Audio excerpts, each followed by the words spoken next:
this Facebook Live? I've never heard of this shit. The voice of U.S. Army, WTF Moments. This is WTF Nation Radio. This is a public service announcement from C.T. Fletcher. I will not contribute to the pussification of a nation. Get your punk ass out there and work for it, motherfucker. Let's roll.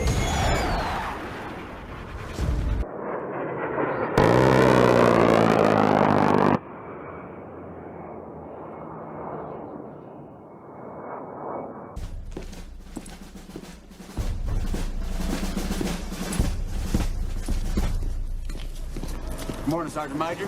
How do you know what kind of goddamn day it is?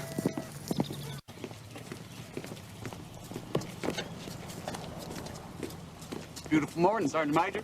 Are you a fucking weatherman now? You're listening to Sergeant's Time on WTF Nation Radio.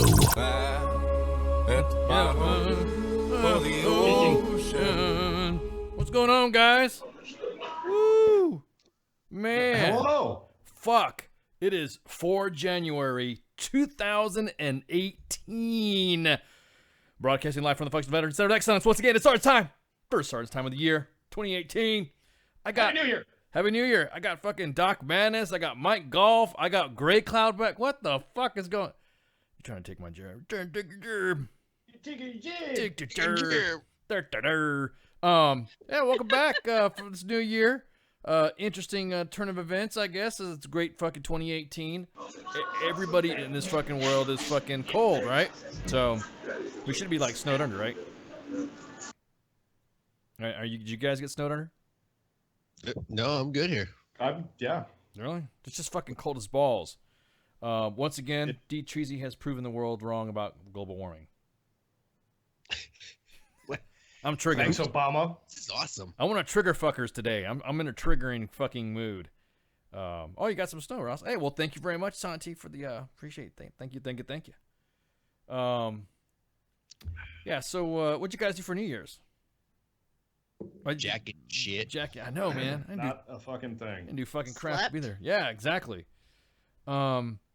Okay, I talked to the team about this before, but I'm gonna bring it to the attention of you guys, the WTF Nation. I guess when you go get a haircut in certain areas and they have certain ethnicities that cut your hair, right? Pop your neck, the fucking Koreans. This particular Korean barbershop that I go to at any of the many broadcast locations like the Alamo, the Pentagon, or somewhere deep beneath a bunker in Area 51, there is a Korean barber that I go to. And, I've been going to this barber for pretty much a long time. And, a nice lady, and she's not, she cuts my hair good. Well, I guess it is I guess it's a tradition that I didn't know this, that you're supposed, when someone cooks for you in the Korean culture, you're supposed to take it, right? And so this was like, I don't know, 2 weeks ago, 3 weeks ago. And oh, hi, guys, welcome. Hi, you like to eat food? What kind of food it's you pretty like? Much the only cross-cultural social norm is that you eat people's food. Well, no. To build rapport. No, well, I'm not building rapport. I'm there to get a fucking haircut. And I pay for a good haircut. So that my rapport is that fucking tip upon shaving my neck and pop your neck and all this other shit that you fucking do, right? Well, I had said, she asked me if I like kimchi, and I said, well, fuck yeah, I like fucking kimchi. And I'm thinking, oh, maybe I make you some kimchi. I'm like, whatever, you're not gonna, yeah, I can make me kimchi. Yeah, sure, okay, you can make me some kimchi. What kind of pepper do you like? You like pepper, spicy? I'm like, yeah. Make it with Carolina Reapers and fucking ghost peppers. That was your first mistake. And so she made me some kimchi. So I went to go get a haircut, and sure as shit, there it was. Ice, hi, bring you kimchi. And I'm like, uh-oh. What kind of vegetable is this? What do you mean? I use your peppers that you say in my kid's burnt face. I'm like, what do you mean? I guess her kids, while they were making the kimchi, played around with ghost peppers and fucking Carolina Reapers and, rubbed their fucking eyes with it and shit. And we're like, and it fucking lit the kids on fire. Not literally the kids on fire, but it was, you brought my kids. She kept saying, you brought my kids. You know, like I'm some sort of fucking, Vietnam vet fucking torching villages or some shit. And she's like, oh, what kind of vegetable is this? I can't believe this is some crazy shit. And she was like, I never hear her cuss. She was just going off on me. And she's like, I hope you like it. I'm like, all right. We'll see what happens. So basically, you had her make you Kim Jong Un chi. She made if there was death that could be served in fucking kimchi, she made it to the fucking T. So I brought it home. I'm like, oh, there's no fucking way. There's no way she made fucking ghost pepper and Carolina Reaper fucking, because everybody knows that I pretty have a tolerance for that stuff. And we went over to when I was in War Horses and I had some of that shit too, and no big deal. And it was funny that freaking no, she did not become a nice wife. She's in line though. No, she's not in line. Not after what she did to me, food wise. So in this a culinary delight, because I love kimchi, I love fucking spicy food. I had to put this thing in a double bag to put in my POV to fucking ride to drive this fucking. I smelt it coming out of the bag, sealed in plastic, inside a Tupperware. I mean, if like I was being descriptive with the guys a couple nights ago, if you could just imagine fucking Kim Jong-il from fucking Team America with the big box glasses and shit, that was the fucking Tupperware bowl looking at me, right? Oh, hello. I got something special for you, Ice. And fucking I took it home. Milk button right here. I took it, and I before I took it, I was like, "Hey, do you want me to give you the jar back?" I didn't. I mean, the jar, the thing back. And she's like, "Yes, I want the back, of course. You come back for another haircut, right?" I'm like, "Yeah." You burned my fingers. I hope you're okay. I'm like thinking, there's no way that this fucking Korean made ghost pepper, Carolina Reaper, kimchi for him. No fucking way. Until I ate some. I fucking swear to God. Did you die? Oh my God. It felt like fucking my teeth were getting drilled through my teeth into my gums and my jaw. It felt like my teeth were falling. My gums were throbbing. My gums were like, I was sweating so bad. Because I was hanging out with, the boss and also the shit we were goofing off playing on Xbox. And, yeah, fucking, I was sweating my ass off. I had to wipe my fucking headset down because they're like, you okay? Because I was like, are you all right? I'm like, dude, and I told everybody the story about this shit. Well, it gets better. It gets fucking better. So I eat this fucking kimchi. I mean, like I said, I had a good, kimchi, it's a respectable, you don't eat like a cereal bowl of this shit. You know what I mean? You just fucking eat a good amount. And so I woke up the next morning. No big deal. I had some breakfast. No big deal. And then about right before chow, a friend of mine asked, coworker goes, "Hey, Ice, we're having, because, where I work and, multi-star headquarters, they have, exactly. They have fucking, different wives from different countries because, of deployments and stuff like that. So my wife made this, made that. You want to eat some of this? I'm like, yeah, sure, let me get some of that. I'm like, okay, cool. It's a little dish right there. And as soon as I ate that and it was a pastry, I had a cup of coffee immediately. It felt like the pain that was in my mouth was in the center of my gut. I fucking got up. I had a 06, a 1-star, and a sergeant major talking to me, and I stood up mid-conversation and walked the fuck out. And there was a lieutenant colonel going, "Hey, how's it going, Ice?" I'm like, "Sir, you better fucking, if you're going to the bathroom, you better, woo!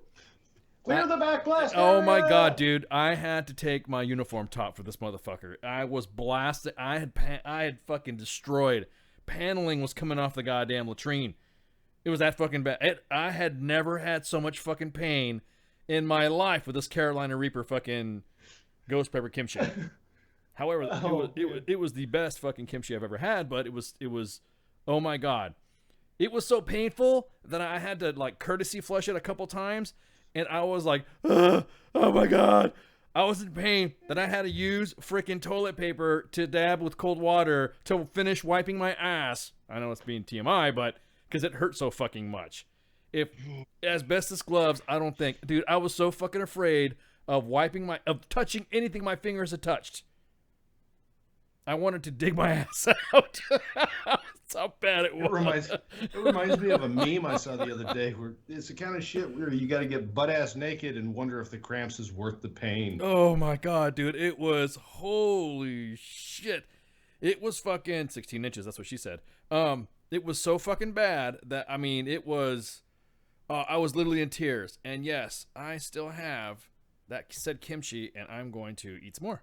That's just, I'm sorry. I'm a glutton for punishment. Come on, man. Multiple marriages.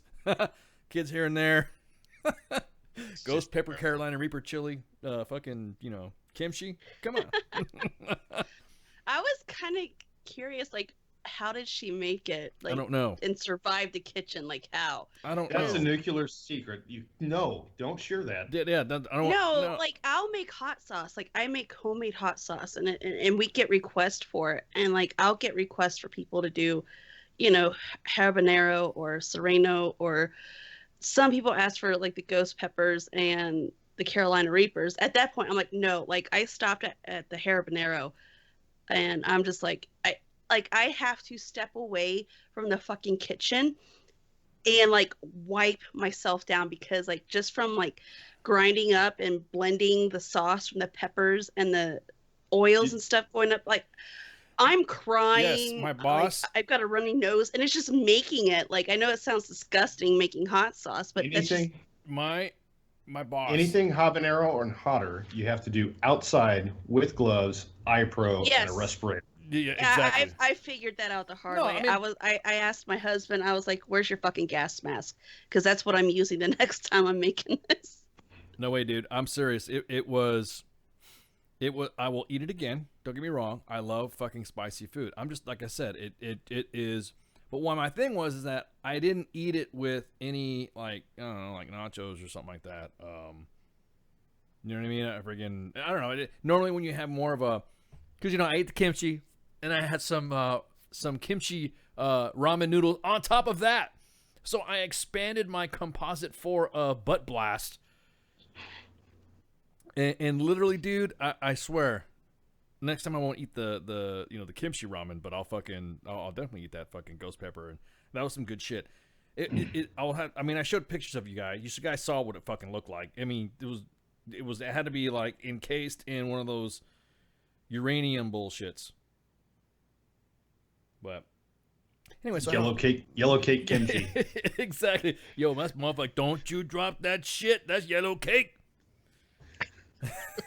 Exactly.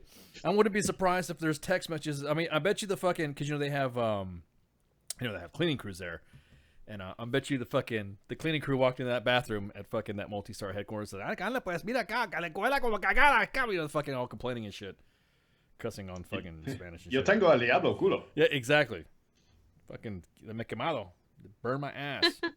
It was like, what was that? The only Spanish I know. ¿Dónde estás el baño? Yo tengo al diablo culo y mi gatos en fuego. So you have dragon butt, and you have, what's that? Your butt is on fire, and you have what was that? Your cat's on. Where's the bathroom? I have the devil's ass, and my cat's on fire. Yeah, exactly. I mean, it seems legit. Oh man. I make it sound really good. So what'd you do? What'd you do for New Year's, Doc?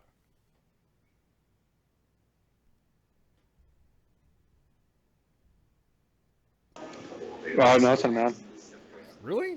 Oh man, you didn't do shit. I mean, I know you like to fucking party. I used to. Oh. Well, fuck.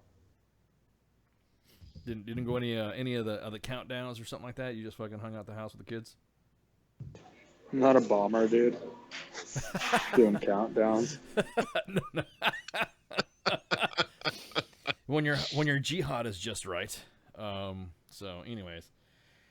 Well, New Year's at 5 and jihad at 6. Exactly. So in military news, by the way, this is Sergeant Sound. We cover active duty current issues and information and entertainment for the veteran community as well. Also, we like to cover stories that are currently going on in the active duty community. And wow, it would appear that there's some stuff going on with Jose. He had a story that came out. Yeah, I think we broke that on Tuesday. Yeah, y'all broke that. I mean, I don't want to beat a dead horse. We covered it. So. Yeah, covered it. Yeah. I mean, it's wow. There's a lot of woo. There's a lot of stuff. Whoa, man. All I know is that damn, that's a lot of damn. Yeah. So I got about halfway through the article and just quit reading because it's just too much. yeah, it almost it seemed like it was too. There's like no fucking way. It's like the urban legend of that story read like an urban legend of what was it? A lieutenant got thrown out of a fucking wall locker out of the second floor in the middle of a tornado during a fucking Texas snowstorm. You know what I mean? Yeah.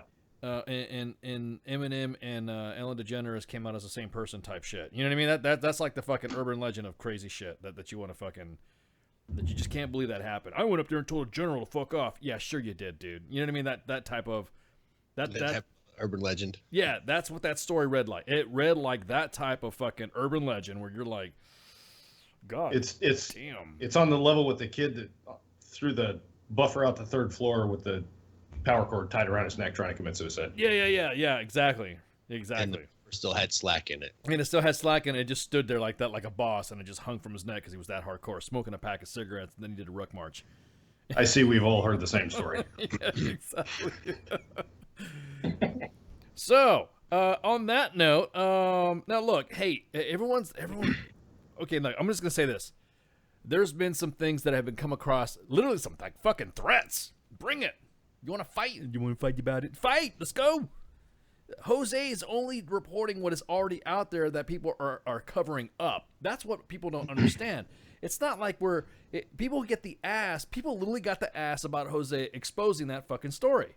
Like he literally had to go into ultra hiding, man, because there was borderline some fucking I'm gonna get you type shit that we're like thinking, damn. So here's my personal response to that, because my opinion doesn't reflect those of WTF Nation Radio or anybody else, or U.S. Army WTF Moments. If your only source of news is Jose, don't get mad at Jose because he's reporting on stuff that's open source anyway. Oh yeah, and of course, being the fact that anything that comes to U.S. Army WTF Moments and WTF Nation Radio is under the condition and anonymity, aluminum. Yeah, aluminium. That there's no way. And literally, there was people that were saying, "I want fucking names. Fuck you. I want names." And I'm thinking, what? I mean, these are guys that were. And then you start peeling back the onion of the shit that was going on in that organization. Jose was just giving us a debrief, and I'm like, God damn, holy fuck, there's no fucking way this thing's happening. Well, I'm glad it's out. It's like a plot of a bad movie. that every sequel of the story arc had like something else happen, and so did this, and then so and so's cat died, and then after the cat died, when they were burying the cat, a car hit the fuck. You know what I mean? Just everything was fucking. It was like bam, bam, bam, bam. It's like. Do they cast Steven Seagal? That's about the storyline. Yeah, everything was like everything. I gotta see this now. Yeah, you have my attention. Oh now. yeah, It's Seagal and Van Damme type bullshit. It makes the Expendables look fucking. It's not. Yeah, it's nonfiction. That's what Expendables are compared to this fucking story. It just doesn't look. Yeah. It just like there's no fucking way this happened. There is no way. So along with that, along with all the threats, almost on death threats and shit, because I know that the main page admins were probably laughing their asses off and all that. Jose, of course, is Jose. He was saying specifically on some of the detail that, hey, look, ICE, not all the, it's just this one unit, okay? Don't let, and I'm gonna let you talk about what you were gonna talk about, Michael. Don't let this one incident of, bad apples in leadership and bad apples in the soldiers part of it too. Let that be your impression of that organization. And I think rightfully so, because I think it was like the fucking day after or something like that broke or something like that, or 2 days after. There was a PT formation. It was an unannounced division run. Yesterday morning? Yesterday. Or this... Yeah, I mean. Yesterday, day before? Yeah, something like that. Yesterday morning. Yeah. The 82nd had a division run planned, and the next, they're like fucking the commanding general. Because, once you hear, I feel sorry for guys in the 82nd. Really, I do. Sometimes Big Sarge is where it's at because they're like, I don't feel like going. What time's formation? Yeah, formation's at 6:30, but let's just walk out there about 6:15-ish, 25. The 82nd, everything's on their timeline. So 6:30 formation means that you got guys that are fucking saying, and you better be there at fucking 6:15, and then you have the brigade, the fucking battalion CSMs. You better be there at 6. You got first sergeants 5:45, platoon sergeants saying 5:30. 15 minutes prior to 15 minutes prior to 15 minutes prior. Yeah, exactly. So go ahead. It's terrible shit. I'm sorry. The 15 minutes prior to the 15 minutes prior to the 15 minutes, that is just fucking absolute terrible. We had you don't have. We had a brigade run when I was still in, and it was put out specifically by the battalion S3. The run is at this time. I had better not see a motherfucking soul in the parking lot at 03. That's true. Better not happen. That's how they plan that shit though. In the 82nd. Mike Golf walking through the parking lot, 2:30 in the morning because I'm on staff duty that day. Guess who I see in the parking lot? Joe, waiting for their squad leaders. Yeah, exactly. And I went straight to the S3 because that's who I worked for at the time. Hell rained down on that battalion. And you're right, Greg Cloud. It's shitty leadership. You should you have to have a work-life balance. You have to.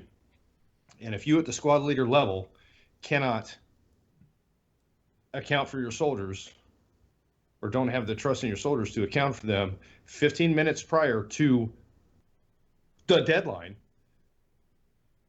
you don't need to be a leader. No, not at all. Not at all.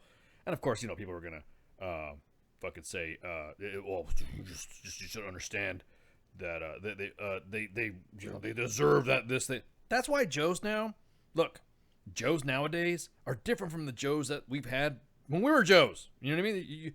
You just can't freaking. I don't know. It's just It's a different type of shit. Modernize yourself, motherfucker. It's time for you to fucking grow the fuck up. The days of oppressing Joes. Now, don't get me wrong, Joes. This is not giving a fucking license for you to be a dumbass. Joes nowadays are fucking smarter. A lot smarter than what leaders are today. Joes are coming in with bachelor's degrees and shit. And they're really fucking, they're not stupid. It's because you have a cell phone. You have text messaging, instant messaging. Oh my God, yeah, dude. What can you not accomplish 15 minutes prior to stepping off that you can 4 hours prior to stepping off? Oh, yeah, that's all I did. That's all I did. When I was first sergeant, when I was platoon sergeant, that's all I did. Text, fuck yeah. Smartphones, hell yeah, dude. I grabbed everybody group text, and it was great. When I was a platoon sergeant, I had my squad leaders. When I was first sergeant, I just had my platoon sergeants.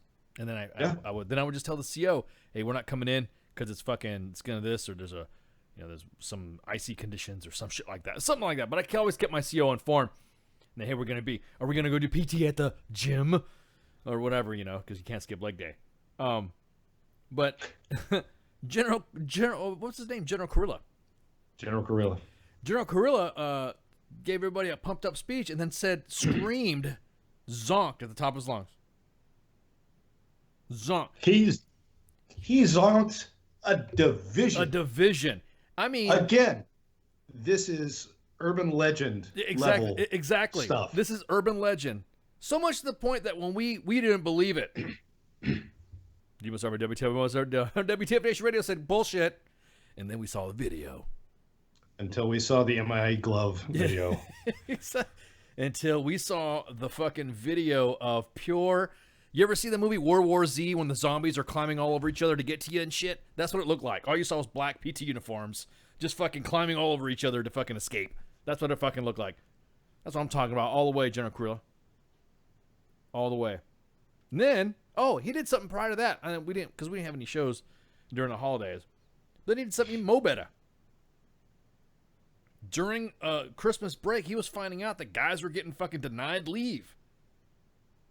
Why? Because they didn't submit a goddamn leave packet 10 days prior with a fucking encyclopedia of shit to go on top of it to get submitted to their S1 shops. Not a leave form. Not a leave form. A leave packet. Just because they got a degree don't make it smart. Yeah, got it. You're right. What I'm saying though is that I'm talking about smart. In other words, is in other words, if you've gone to fucking college, you've maintained some level of maturity while you're, unless you're fucking, like, fucking daddy's little boy and you've been rich and silver spoon your, in your mouth and all that shit. But that's like a small fraction of the majority of people who attend college.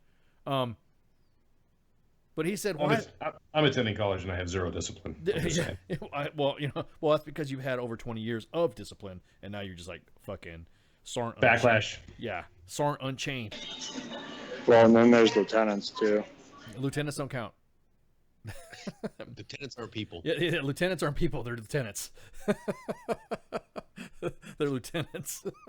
But General Kurilla said again, what the fuck? When the commanding general is saying that when he's being told that he needs to have his med pros updated, his fucking trips report, you know what I mean? I'm not saying that could be the legend too. It was probably the same thing. Some division G1 got ballsy and said, "Hey, sir, you need to turn in a leaf packet." Why? Yeah, exactly. That's just the way we've always done it, sir.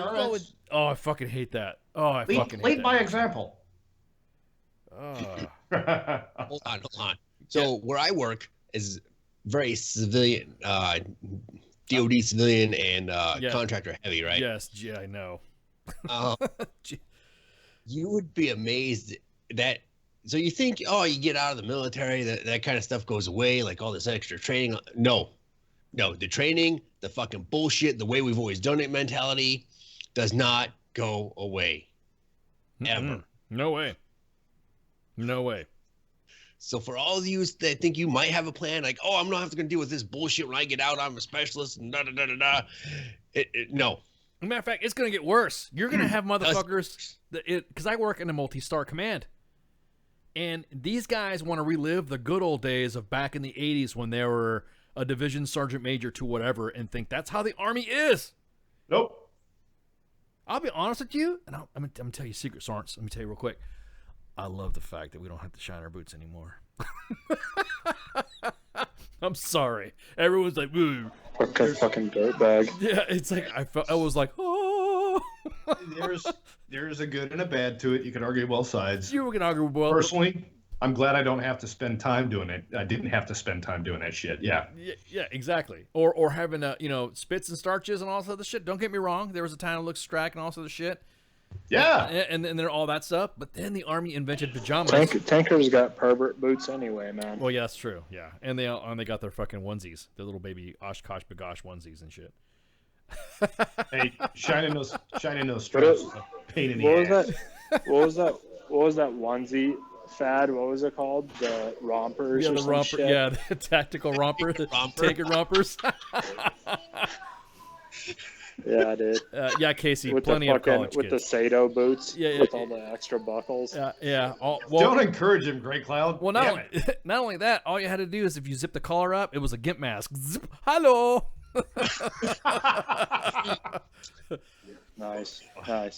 Anyways, so he fucking said straight up, why the fuck? And he put it out on the he put it out on their Facebook page and had their PAO guy contact us, or got PRO office, and say, put this shit out. Contacted us to put it out. This appears to be the only way for fucking the soldiers to understand, what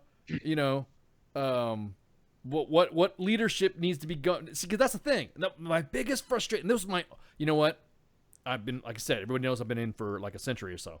But there's only one. I only have one complaint. One complaint out of my my career in the Army is the misinterpretation of guidance given from a commander. When you finally hear it from the fucking horse's mouth, you realize that's not what he meant.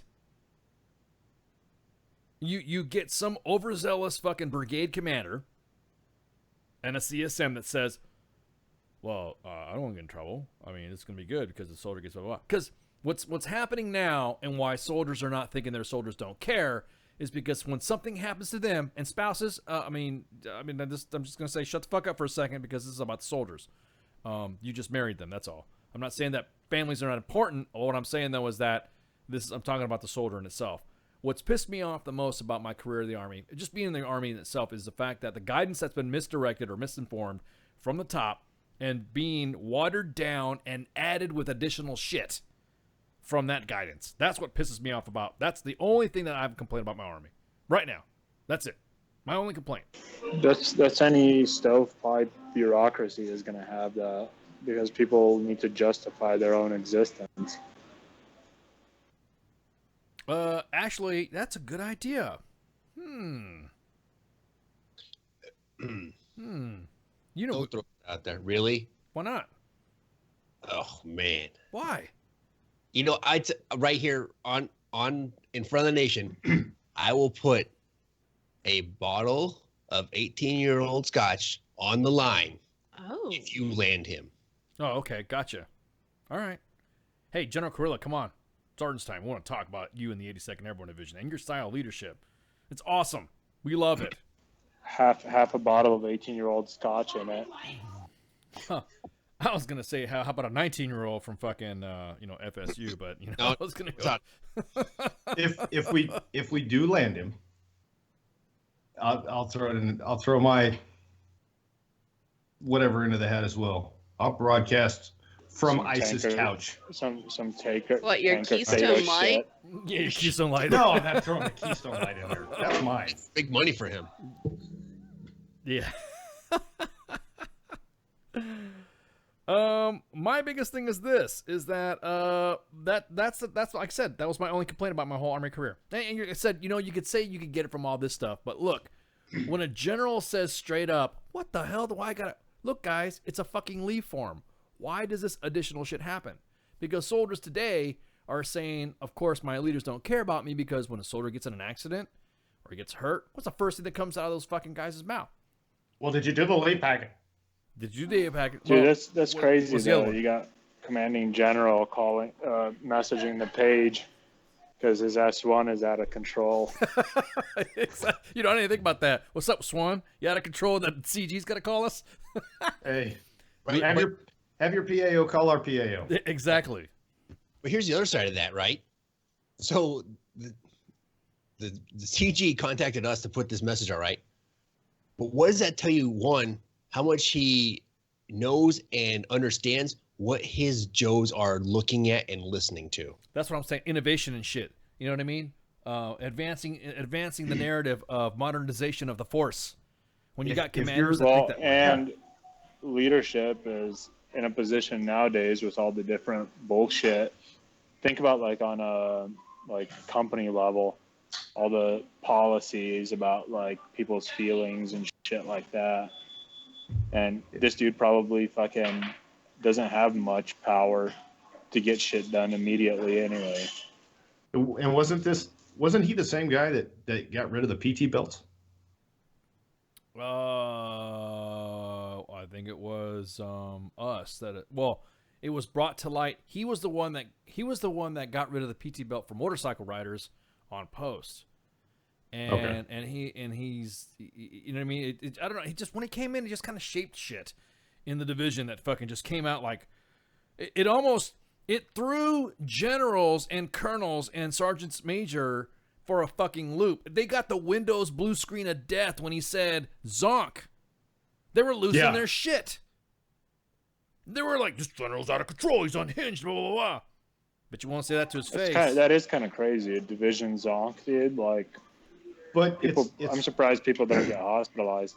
it's a morale booster is what Exactly. it is. And going back to what Ice was saying about 06s and 07s and flag officers sitting around drinking coffee and talking about the good old days in the 80s and back in my Army. If your leadership style did not evolve to include email as a form of communication, you have missed the boat. Oh yeah. If your leadership style did not evolve to include text messaging for information dissemination, you have missed the boat. If your leadership style has not evolved to include social media as a method of information dissemination, you are missing the boat. This guy gets it. You know what? The first time I've ever heard someone say "this guy get it" and actually means that this guy get it. You know what I mean? You can never hear it. Yeah. You ever hear officers say that? "This guy gets it." What does he mean by that? Well, he just understands. Understands what? Well, he understands what blah blah blah. What was that, sir? What was that you said? They can never articulate that. I tried to get it to where when I was a master gunner for an armor battalion, I tried to push it through the S3 to have a Kindle or some other type of e-reader per vehicle with all the FMs and the TMs that you would ever need on that reader, with a paper copy as a backup, because shit's going to happen to it. How much information has been sent downrange with new? I mean, the innovation of Joe's using stuff that I found out downrange was on computers and smartphones and iPads that they developed themselves, because like I said, I had some smart kids with me, and they developed their own apps to do stuff downrange that are now, of course, sucked up into the world of the that realm.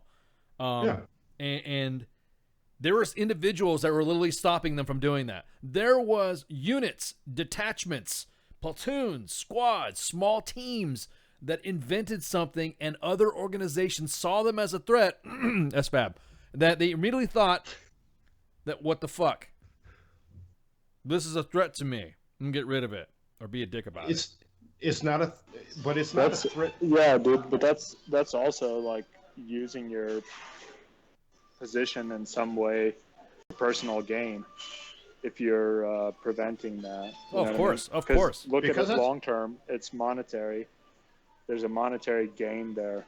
I don't think it's so much a monetary gain as it's that's the way we've always done it. No, I understand that, but what I'm saying is that it could be argued from the point of view that it is potential monetary gain, and it can be seen. I mean, it's all about perception, right? But one could argue that it's preventing something like that could be. I mean, I think that's fucking, fucking people out of making money potentially. That's like personal gain type shit. Well, a lot of them see it as a threat because they were the ones that didn't. In other words, there were literally individuals, and I'm so glad they weren't within my realm of, I guess you could say, I wasn't under them, or they couldn't touch my guys. Otherwise, they'd probably influenced a no. That because they didn't know what it was, they immediately called horseshit on it. It's like, you know what I mean? It's one of those things to where when I started dibbling and dabbling in the dark world, there was a system called the human terrain system that came out. Because immediately everybody in all these specific realms wanted to know what the human domain was. We want to know through monetization how we can get biometrics and blah, blah, blah, blah, and start mapping out who the centers of gravity are. Okay, cool. So the army, or actually not the army, a group of people decided to say, hey, I know how we could do this. We could do it like this. We could do it like that. We could do it like this, and create the system. Because the army got in the way. The army interfered. Individuals who felt threatened. It's almost like you are the master chef. And you have a mechanic coming in there and saying, no, I think you need to add this spice, or I need to add this spice, or you need to add this. Don't cook it with that. Motherfucker, I'm trying to bake a cake. And that's what ended up happening to the human terrain system. It got so bogged down with so much fucking bullshit that it ended up being canceled. And then now the army is struggling to find out, we need to know what the human domain is. We need to know the diamet. We need to know what centers of gravity are. We need to know this. I'm thinking, are you fucking nuts? Go ahead. You could say some, Greg Cloud. I saw you. Right. So that goes back to the whole Palantir versus Army thing, where Palantir won that case. Palantir had a product that was good, that was being used by other entities throughout the USG. Yes. And the Army said, no. We're going to waste money to develop our own thing. Mm-hmm. Which is kind of similar to what this does. Mm-hmm. But our own way. Yes, exactly that. Bices is the same way too. Bices was created in a dark realm that the army liked and then fucked it up as well. I mean, I'm always speaking on a wave top because I can't get into the technicalities of it, but you know what I mean?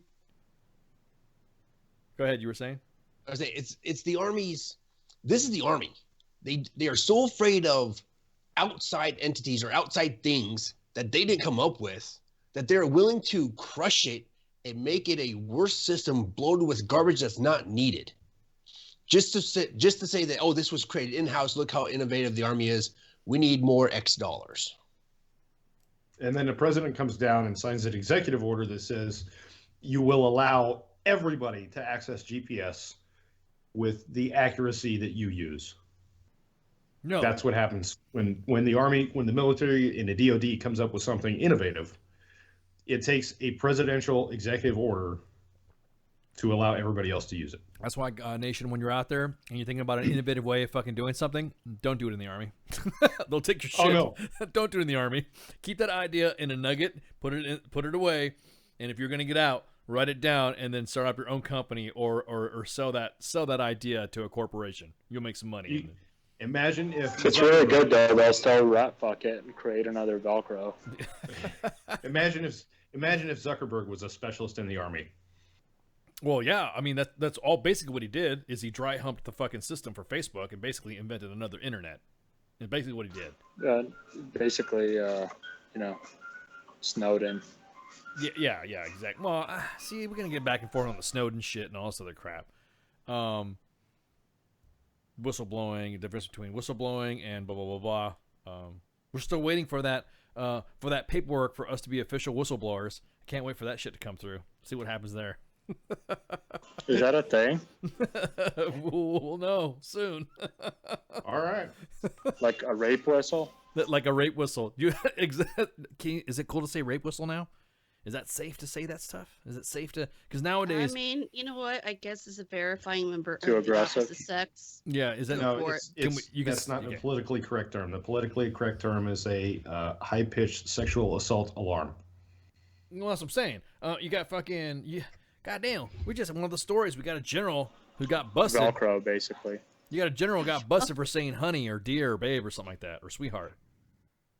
What? Yeah. Yeah. Oh yeah. You You didn't didn't hear see about that? You didn't see that shit? I mean, I've been busy trying to get you guys, guest and stuff. So And it's not like, and I imagine it's not like something where, hey, sweetheart, it's just the guy was raised in the South. Roger, sweetheart, thanks for coffee. well, yeah. I mean, the sweetheart and dear and babe, that's prevalent in the South. Yeah, all the Can't do time. it. You Can't can't do it. fucking No. You can't say it now. Third star denied. Somebody says bless your heart, I'm gonna punch that bitch in the face. Bless your heart. No, I'm serious because that's what it is. You're because that's what that means. It means you're an idiot in the fucking South. When someone says, "Oh, bless your heart," that means that's like a nice way of saying Well, you're a complete you're idiot. an idiot. Fuck off. Fuck you. Yeah, exactly. Bless your heart. Bless your heart. It's okay to say that. It's okay for women to say that to dudes and not to provoke a reaction or something like that. Bless your heart is, are you that fucking retarded? Yeah, exactly. Oh, shit, I can't say that either. Yeah. Damn it. No, you can say retarded, I think, can you? Can you say retarded? No, that's a microaggression. Oh my god. No, the But it retards don't like that. But it is hilarious when He's not offended. Northerners, you tell them bless your heart, and they're like, "Oh, thank you." You're so sweet. Yeah, and then they think you're hitting on them. I didn't know that until right now. Yeah, when they say bless your Oh, heart. yeah, bless your heart is Yeah. it's a I thought- serious Southern insult. Yeah. Yeah, dude, I thought people loved me in the South. Oh no. Oh, of course not. I mean, Oh, no. I guess not, then. No, dude. Oh, no. no. This Southern girl loves you. No way, dude. So here's what happened. Major General Gonzalez was nominated for a fucking third star, right? It's been pulled because an IG complaint found that he disrespected a female congressional staffer when he called her sweetheart. Congressional staffer. A congressional staffer. Which Congressional means it's staffer. a fucking coffee getter. Or a secretary. For a lawmaker. Yeah, that thanks. advises Exactly. The person that talks Exactly. to the congressperson. We see. Look, the reason why the enemy laughs at us is because we're so fucking triggered right now about every fucking thing. That's making me triggered about everybody being triggered about everything. A report in the investigation said that the incident occurred, over the period of freaking last week, right after New Year's, right after Christmas. And it was a preponderance of evidence that indicated that Gonzalez referred to the staffer as sweetheart during an October 2016 meeting. As a result, he violated Army command policy and requires treating others with dignity and respect. The investigation concluded, and then the IG recommended the report that it be referred to the JAG for appropriate action. It got referred to the JAG. Okay, But yeah, hold on, dude, hold that on. just means that the dude would have gotten fucked on something one way or another. Then my You know what I point. mean? Nah, I just think I think it's fucking horseshit. I I want to think see they the were command looking for a way policy. to fuck him. I think it's horseshit. Because why is it that when someone is a complete dick and asshole, he's a stern, hard leader, knows what he wants, he gets it done, and he can be a complete fucking prick. Nobody says nothing about toxic leadership, even though we know this cocksucker is. But as soon as someone is nice, as soon as someone who doesn't know how to handle, you know what I mean? What's somebody in an uncomfortable situation, what do? They revert back to themselves and try to be nice the way they think they should be nice. And what are they going to revert back to? It's politics, man. That's always been the way that That's politics some fucking is. bullshit. See, I kind of want to know what the context of the conversation was. Like, I'm not saying like anything sexually or anything within the relationship. Like, was she kind of like friendly to him, and then because sometimes in the South, because I've had, we've all had conversations with another female. Well, I mean, they'll be like, okay, sweetheart, like, okay, dear, you know what I mean? The thing is that it was, first off, what pisses me off. It's an anonymous complaint against Gonzalez was made to the IG. And then anonymous. And after after his nomination of general, so it precipitated his fucking, once he got recommended for general, all of a sudden the complaint came out.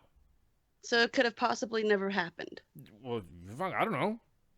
According to the Army request, we can't file FOIAs yet, but when we do, I know who the congressional staffer was. Well, it was Jim fucking Langevin, whatever the fuck his name is. They would have. I mean, I it was gonna sounds say like they would have found some way or another to fuck this dude. You know what I mean? I thought it was cause and effect. What, you thought it was Elizabeth Warren? What was that? You thought it was Pocahontas? I thought it was Mork. First Sergeant Mork. Trying to get another Archon. Oh, you're talking about the anonymous tip. Yeah. So no, it was a staffer from Representative Jim Langervin, a Democrat out of fucking Rhode Island. Democrat. There you go. I'm just reading his bio right now. That's all I'm doing. I'm just reading specifically from the redacted Army names. The names of it was a redacted report from the IG. Everyone talks about how fucking, this is not fair and this is a blah, blah, blah. The UCMJ don't fuck around. You're guilty until proven guilty. And then you don't get to face your accuser. Nope. It's like a fucking dog pile of shit that comes on you when it comes to some shit like that. Accused, you're going to get fucking accused. I mean, we used to have the judge call us up. That's some bullshit. I think it's a crock of shit. This was fucking hearsay. The complaint, hit him with Article 134. We'll be all right. Yeah. The complaint cited accusations that Gonzalez took issue with the female congressional staffer's youth, and the general said to make a detailed note on why the military needed funding since she was a Democrat and did not believe in funding for the military. The IG report stated, multiple members of the congressional delegation described Gonzalez's remarks during a meeting as sarcastic and unprofessional. Another male staffer described the remarks as sexist, inappropriate, and unprofessional. At one point during the meeting, the female staffer passed a note to the colleague that says, "Did this guy just really call me sweetheart?" Passed a note. If you want to go by Army command policy, then fucking correct the dude. I don't like what you said, blah, blah, blah, blah, blah, blah. Of course, generals go into some sort of fucking checklist mode to defend themselves. I apologize for that remark. It was off the cuff. It was unprofessional. I agree. It won't happen again. It's based on my upbringing. Yes, exactly that. I apologize. Exactly that. Done. What? Man, I don't want to throw the card in there, but you would be surprised at it. In this day and age, now everybody's fair game if you're a dude. Because Gonzalez is a minority. It seems to me that this day and age, with the timing of accusations, that something happens to somebody and they hold on to that nugget of fucking information, that accusation, until the person that made the grievance gets into a position of power and public spotlight, and then all of a sudden it's, hey, he touched my butt 20 years ago. Well, here's the thing. Remember what I was telling you about him being nominated for a third star? He was also named as a possible commander of USER. Did we lose ice? You there? Yeah. Nope. I'm here. Anyways, so it was a possible. Hello, you there? Doc. There you go. You guys still there? Yes. Okay. That's partially my fault. My bad. No worries. So he was nominated to command U.S. Army Europe, and so then the staffer posted comments on Facebook because we know it's legal, right? Critical of the general and said that the Army was making a bad decision, and then that's when the anonymous IG complaint followed. It was the Army's making a bad decision based on your one meeting experience with the man. Yep. Okay. He testified he did not refer a female staffer as a sweetheart during the meeting. The evidence did not appear that he could recollect any of his recollection. So now your career is ended by. Now here's the thing. Now it's a dude. Should have called her a cunt. Yeah, if you're gonna go, big. Yeah, exactly. If you're gonna go big, you might as well fucking go down big, real big. Shut the fuck up, skank. Did you just really fucking say that? Or some shit like that. Fuck you, cunt. You're a retard. Bless your heart. Should be what hurt earful when I got called to someone on a Neanderthal. Yeah, dude. I'm telling you right now, it's bad. Nation, if you're a dude, you're screwed. Yeah. Especially if you're a white, straight male. You're done. If you are, what are you talking about? Gonzalez is a fucking Latino, Hispanic. It doesn't matter. If you have... Oh my God, cultural appropriation. I'm triggered. Exactly. Gonzalez is not a fucking white name. Well, according to other people, yes, to get caught. Yeah, whatever. Anyways, that's another fucking story. Yeah. This fucking general got hung out to dry on a fucking simple comment that cost him his command. The Army is making a bad decision. Well, look here, shit stick. You're not in the fucking Army, so you aren't qualified to make such a decision like that or come up with an assertion to that effect. Are you a qualified member of the selection board for the command select list for HQDA? No, you're not. Shut your fucking hole. How many flag officer positions do you have on your resume? Yeah, None? No. Shut the fuck up. Exactly. Who do you fucking work for? Exactly. Shut the fuck up. Man, I feel for you, General Gonzalez. Man, it's fucked up. Simple mistake on where your upbringing is at and also the shit. But I bet you the bitch is eating fucking Latino food or something like that, or fucking talking about some whatever shit like that. And then a guy, and that's another thing too. And a guy said, that's the thing. When you mix the civilianness in that, like you were saying, Great Cloud, when you mix that environment with the way that things are, and individuals that are working in the same spot that don't know anything about the military, just like Barbara Boxer that fucking said, "Stop calling me ma'am" to that one general. God. Same fucking thing. Well, you were in the fucking military. What do you expect us to call you? Like you said, cunt. Might as well fucking say it. If you're gonna go, guys, if you're gonna go down a blaze of glory, you might as well go down with a blaze of glory, hitting that fucking button on the nuke. You get one PTSD moment. Exactly, and that's what I'm Make it saying. fucking count. I would say, oh yeah, that would be the biggest. Well, I mean, I wouldn't save it for that. I just say, okay, fuck you, bitch. Desk would have been mine. I would have said, yeah. And who are you, dude? You fucking cuckbag sucking her dick for fucking saying that? Yeah, she's gonna agree. She's probably walking around getting goddamn fucking witnesses. You can testify for me and all this other shit. She's probably just pissed off because he wouldn't stuff her taco. Or due to the fact that he didn't. Well, no, due to the fact that what? Why does the military need more money? Are you fucking kidding me? Why does the military need more money? Because you can't get shit from soup kitchens. Well, I'm just saying. And shit. Dependas need their TRICARE and BAH. I was about to say. It's so fucking disgusting. It is fucking because disgusting. I need a bigger fucking tank. That's why. Sex change operations aren't free. Oh, that's right. Oh, yeah. Yeah. That's a good point. Oh, my God. Yeah, that's right. Oh, my God. I didn't think about it. So when I said morning, ma'am, yesterday and fucking saluted, it could have been a dude. Did you just assume their gender? What do you say? Morning, Captain. That's all Lieutenant? you call by the rank. There you go, Sorensen. That's how you do. Just call by the rank. Morning, Captain. Use comrade. It's an excellent gender-neutral pronoun. Yeah. What the fuck, Doc? Not wrong. No, you're not wrong. No, it's a method. It's not the right method. I'm just Yeah, it's a method. It's a method. Oh, man. So, hey, tonight We got Brett Mango from the Sparta Project, not that Sparta. Another group project talking about PTSD. He's gonna be on to come in real quick. You guys that are on Mixer, you guys are gonna be listening to all that stuff. You guys listening on the TuneIn app, you're gonna hear some silence because I'm gonna play a video on Facebook Live and Mixer. So if you want to jump in there after the break, after we play the music, then you're gonna go quiet on the TuneIn app, and then you're gonna see. Oh, I got a listener saying maybe they have an affair and he ended it. Oh, damn. Oh, savage. The conspiracy theories are coming out. Oh no, maybe it's another edition of Jose's Taco Truck. But anyways, we're gonna have a guest come on. We're gonna House of Cards. Yeah, exactly. We're gonna have Brett Mango from the Sparta Project coming on. Like I said, for you guys listening on the TuneIn app and any of the other streaming ones that are not provided by Facebook Live or Mixer. And YouTube, you guys are going to hear a little bit of silence while we play a video from Sparta Project. You guys want to go ahead and tune into that after the music played. So other than that, everyone get some shots, and you're listening to Stars Time. Shots. Kimchi shots. No, kimchi shots. Ghost pepper.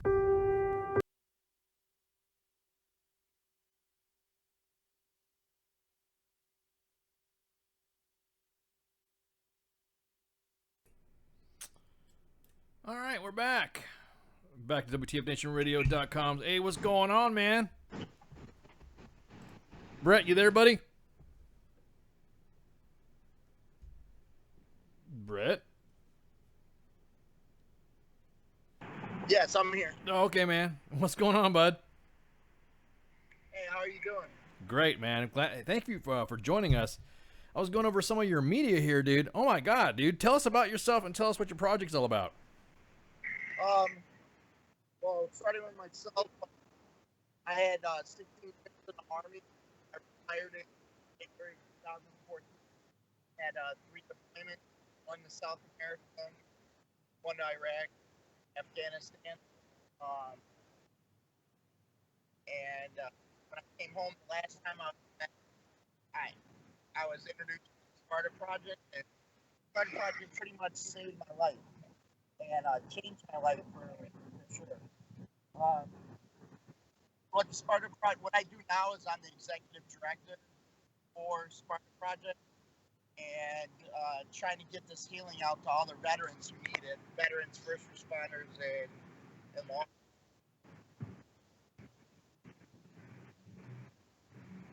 Hey, Brett, you're coming in a little low, man. Can you get some gain on your mic there? Yeah.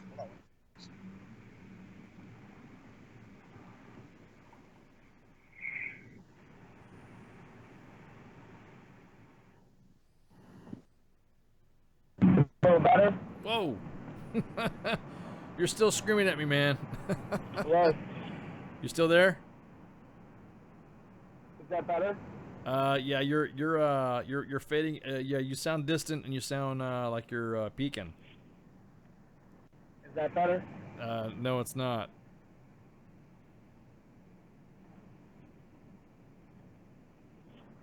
Hello, you still there? Yeah, I'm still here. Are you there? Yeah, we can barely hear you, man. All right, hold on 1 second. Okay.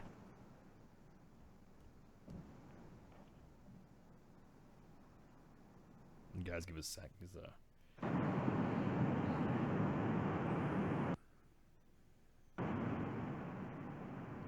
Can you hear me now? Yeah, we can hear you, man. But you're coming in. You're coming in pretty peaked out. Go ahead and continue talking about the Sparta Project, man. Okay, the Sparta Project is a 5.5-day retreat that is free to the veteran or law enforcement officer or first responder. And what we do there is we do things that other people don't do. We're unpacking the trauma, but we're also talking about a moral and a spiritual injury. Before, I wouldn't even known what a moral and spiritual injury were. They were explained to me. They made sense. I don't want to give away too much because it's the whole experience of going there, but it's a real intimate group of guys.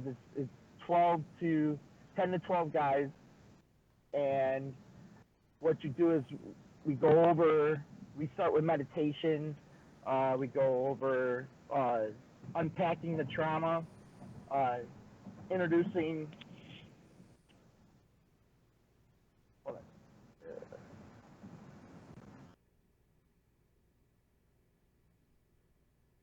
Oh, okay. I think we lost him. All right. Well, he'll he looks like he's having some comms. Probably. I think he's probably changing comms. And then he'll call us back in a second.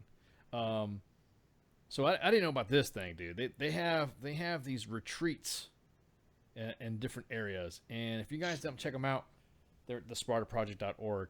And I mean, I'm gonna go ahead and do a real quick intro. Then I hope you guys saw the video and it was informative for y'all. But one of the locations in Camp Hess Kramer in Malibu, California, beachside freaking retreat. Franciscan Renewal Center in Phoenix, Arizona, desert environment. That's what I'm talking about. And then Camp Courage in Minnesota. So their locations are specific and tailored to each of what your needs are. I mean, I'll be honest with you. If you look at their website and you see what exactly they have specifically for their programs, it's pretty intense. They almost have like a 5-day event. And you know, they go through their Sparta mythology. I'm not going to go ahead and break it. He's getting some better comms in a minute, so he'll be on to talk about this stuff. This is just another feather in your functional veteran cap, like we were talking about.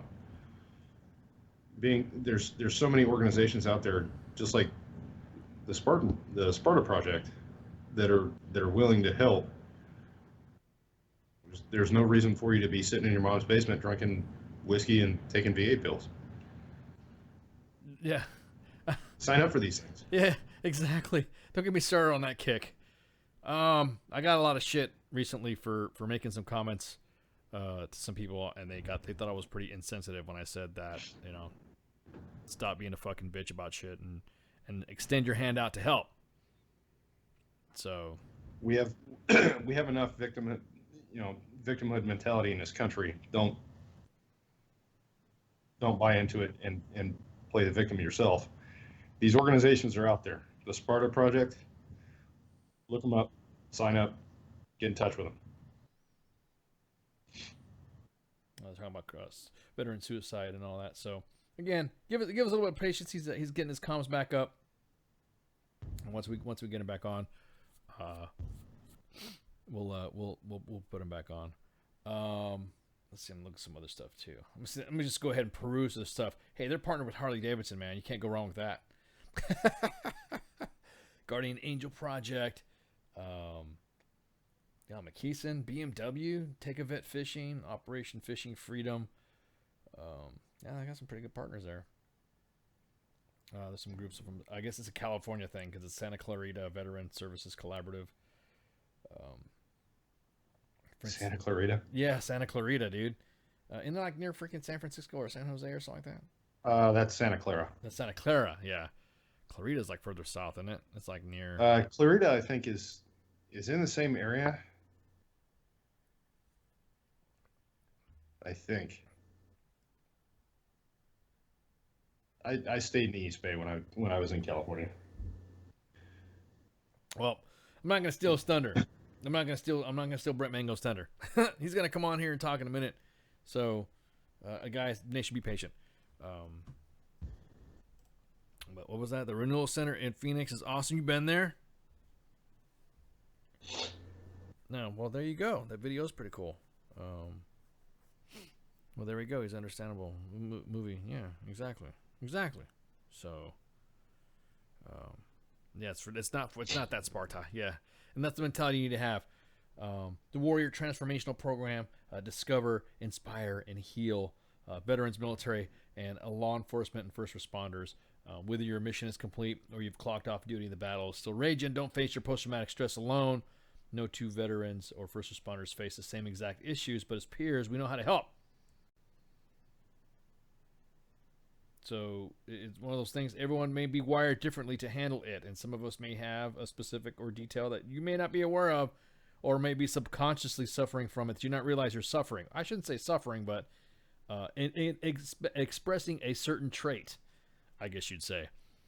If you're in a level 1 crisis, need to face an emergency, obviously you need to call 911 or the nearest emergency. Do not use the Sparta Project email or phone number. They go through different types of results-based programs. And like I said, I don't even want to. Oh, dude, I want him to fucking preach this stuff. I want him to tell us what's going on. Because if you go to the website, go to SpartaProject.org, you'll see all of his stuff in there. Yeah, his stuff is pretty crazy. Not crazy as in like crazy, but like it's amazing. I didn't even realize these guys existed. I need to start practicing what I preach about talking about functional veteran stuff. What do you mean? Practice what you preach? You are practicing what you're preaching. You work with the Functional Veteran Center of Excellence. What are you talking about? I do, but I think I need to sign up for something like this. Dude, you need to go to this place, man. You need to check it out. You need to check out freaking Warhorse. I don't know. I kind of see it as personally as kind of a conflict of interest. I got It's you. kind of hard to explain. I know what you're saying. We're sitting here. We bring these guests on to talk about stuff like the Sparta Project and War Horses for Veterans, and it's hard for me to sign up for it when we're preaching to everybody else in a listening audience. Hey, there's somebody else out there that's hurting worse than I am that needs this more than I do. You may not know that they're worse than you. You can't remember. I was telling you can't judge that. You can't judge on what someone like me.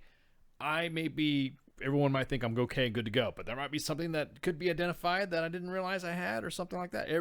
You go through some type of emotional change, and then you don't realize it's causing you to do something. Now, I'm not saying that it's like a fucking type of shrink type of thing, you know what I mean? But I'm saying that there could be something that that you didn't realize you were doing subconsciously, or you might be acting. Now, I'm not talking about the straight up how everyone says, if you have more than 2 beers a week, then you're an alcoholic type shit. You know how those type of labels. I hate that shit.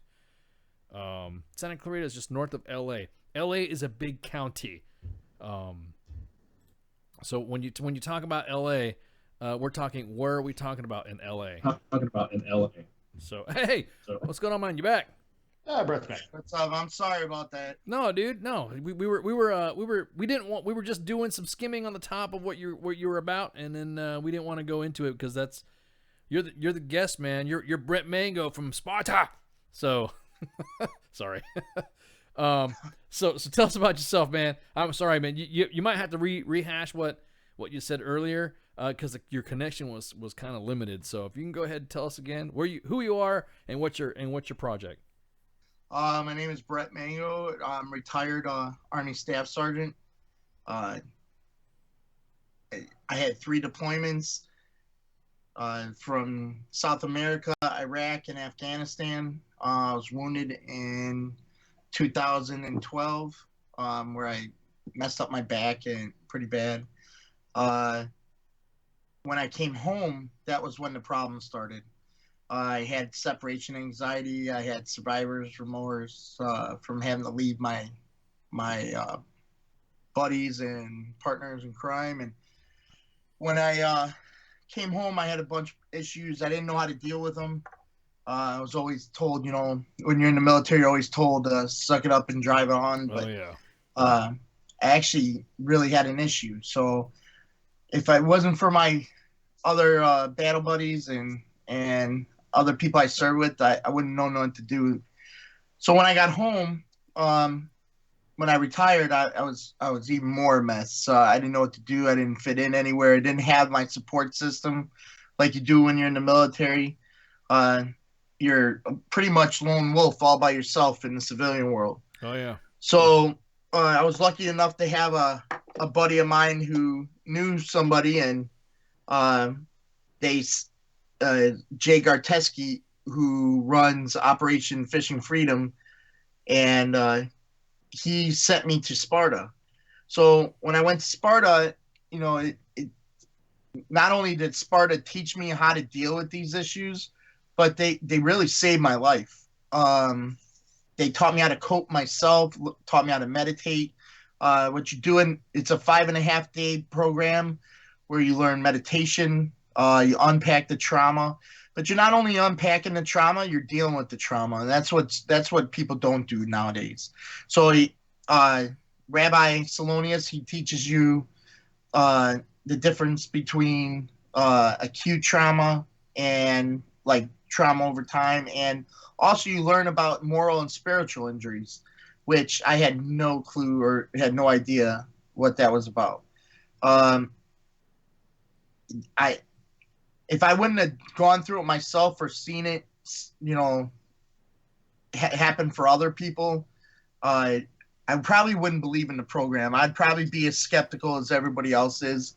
There's so many out there right now, and some help others, but this program, it's doing something that others aren't doing.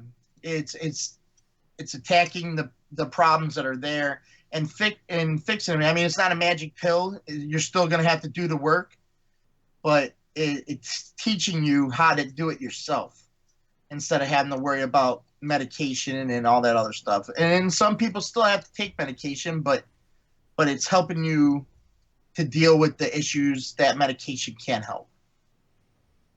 Now, how did you? I mean, you said your friend came across, introduced you to Sparta. What in your own personal?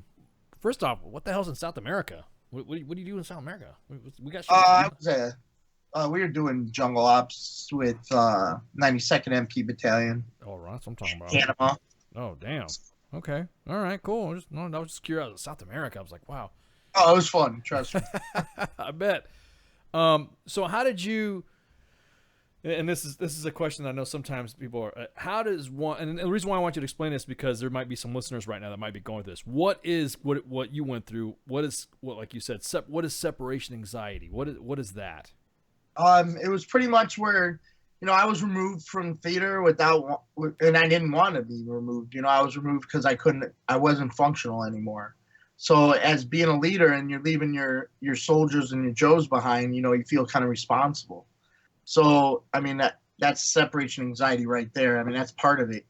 But the main thing is that the symptoms are really weird. I mean, I would be sitting there watching a funny movie and trying to be in a good mood, and all of a sudden, just start crying. And I'm not a crier, so I mean, it was really strange for me. I felt very out of control. Felt like I couldn't control myself. My anger was out of control. And then you start going into self-medicating. You start drinking, trying to make yourself go to sleep. I couldn't sleep. Super hyper vigilant everywhere you went. Plus, I came home with a lot of pain. So it was just everything at once. It was like it put a big chink in my armor and I couldn't hold it back any longer. Yeah. Now, what was the extent of your combat injuries? What happened? I crushed 3 discs in my lower back and blew up my right Achilles. So. Wow. Now, was that we just got hit by an ID or something like that? No, I actually fell during when we were going into a firefight. I fell into a ditch and hurt my back. Yeah, so. No, that's nothing to laugh at. I've tripped and fallen during a fucking fire, and it hurts. You don't. Yeah, well, my ruck, you don't really, and you don't know it's happened to you. Exactly. So I didn't know until later, like a couple days later, that I was really messed up. So. Now, could you tell us about the? You got 2 programs. You have the 1-day and the 5-day. Right. The 1-day is something we started recently. It's really pretty much for people on the outside to see what we're doing, or like a program you could set up yourself through your organization, like where you can get kind of a glimpse of what we do. The 5.5-day is the actual immersion. You're gonna learn meditation, like I said, unpack the trauma. We do adventure therapy, and it's all honed in together. And a lot of it's about storytelling. Our main providers, they do a great job of being storytellers. I mean, that's what we lost in translation through the years of of being introduced into manhood or womanhood. And we're not passing down the things that we need to heal and to grow as humans. We have a great equine therapist that helps you learn nonverbal communication, which I had no idea how bad I was at it until you get with the horses, and the horses really, they let you know. So it's not all about riding horses. You're not going to go out there and ride horses all day. It's about actually learning how to communicate without using your mouth, and to be able to tell somebody exactly what you need from them. Just to kind of, okay. I'm gonna keep hyping you up because this is a great program. The way you guys written it down, it's awesome. You're using the age-old practice of myth and ritual and personal narratives to create a new class and practices that detoxify the warrior of moral injury and invite them into the sacred space of what we feel is essential for the transformation to an amazing, truly worth being. That's badass, dude. That is badass. Right? There's no better way to say it. Yeah. And that's Rabbi Salonius right there and Phil Folsom. Those guys, they really know how to reach you. Like the first couple of days of the program, the first day and a half, I was kind of resistant. I wanted help, but I didn't know that, how much I needed. And then by like the second or third day, it was to the point where I felt like they were talking to me personally. And I knew that I was still in a group environment, but I really felt that the program, like the speakers were talking to me personally. They were addressing things that I thought I only had a problem with. Yeah. So it's pretty amazing. And, between all three of the providers, they have well over 50 years of experience. So it's not like someone just went in there and said, oh, I'm going to do this today, and I'm going to experiment on these Joes and Marines and law enforcement and see how it goes. They actually, Dr. or Rabbi Salonius, he actually has PTSD himself. So it's not only healing for the veterans and law enforcement and first providers that come through it. It helps out the providers and the shepherds who've gone through before, and to help create the space. It's an overall collective, and we actually call it a tribe. So the exercises they do recreate the brotherhood or sisterhood that you might get in a combat environment. And what it does is it makes you rely and help the person to the left and right of you, just like you would in the battlefield. Where are you from originally? I'm from the South suburb of Chicago. Okay, because your accident when you said that, the battlefield. I was like, you're hanging out in California. So tell us about the facilities. You have 3 different facilities. I was kind of looking over it, and I didn't want to steal your thunder. Are they specifically unique to or just locale, or how does one come about doing the process? Our main facility that we use is Camp Hess Kramer, which is located in Malibu, California, which is beautiful. It is a Jewish youth camp, and it's actually placed on sacred, spiritual Native American grounds, where they actually have these beautiful trees. And they had meeting places between all the tribes before the actual camp was made. So it's actually spiritual just to be there. And it's the view is beautiful. The food's incredible. That's my favorite part. I love food. And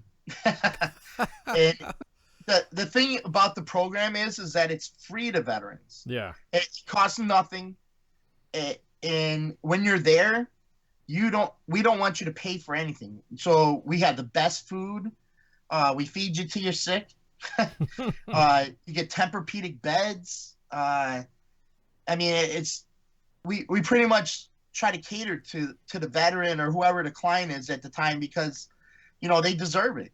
Yeah. To heal, you have to feel comfortable. And if you're not comfortable, then you're going to be worrying about other things instead of your healing. Yeah. And there's another one in Missouri or Minnesota. I'm sorry.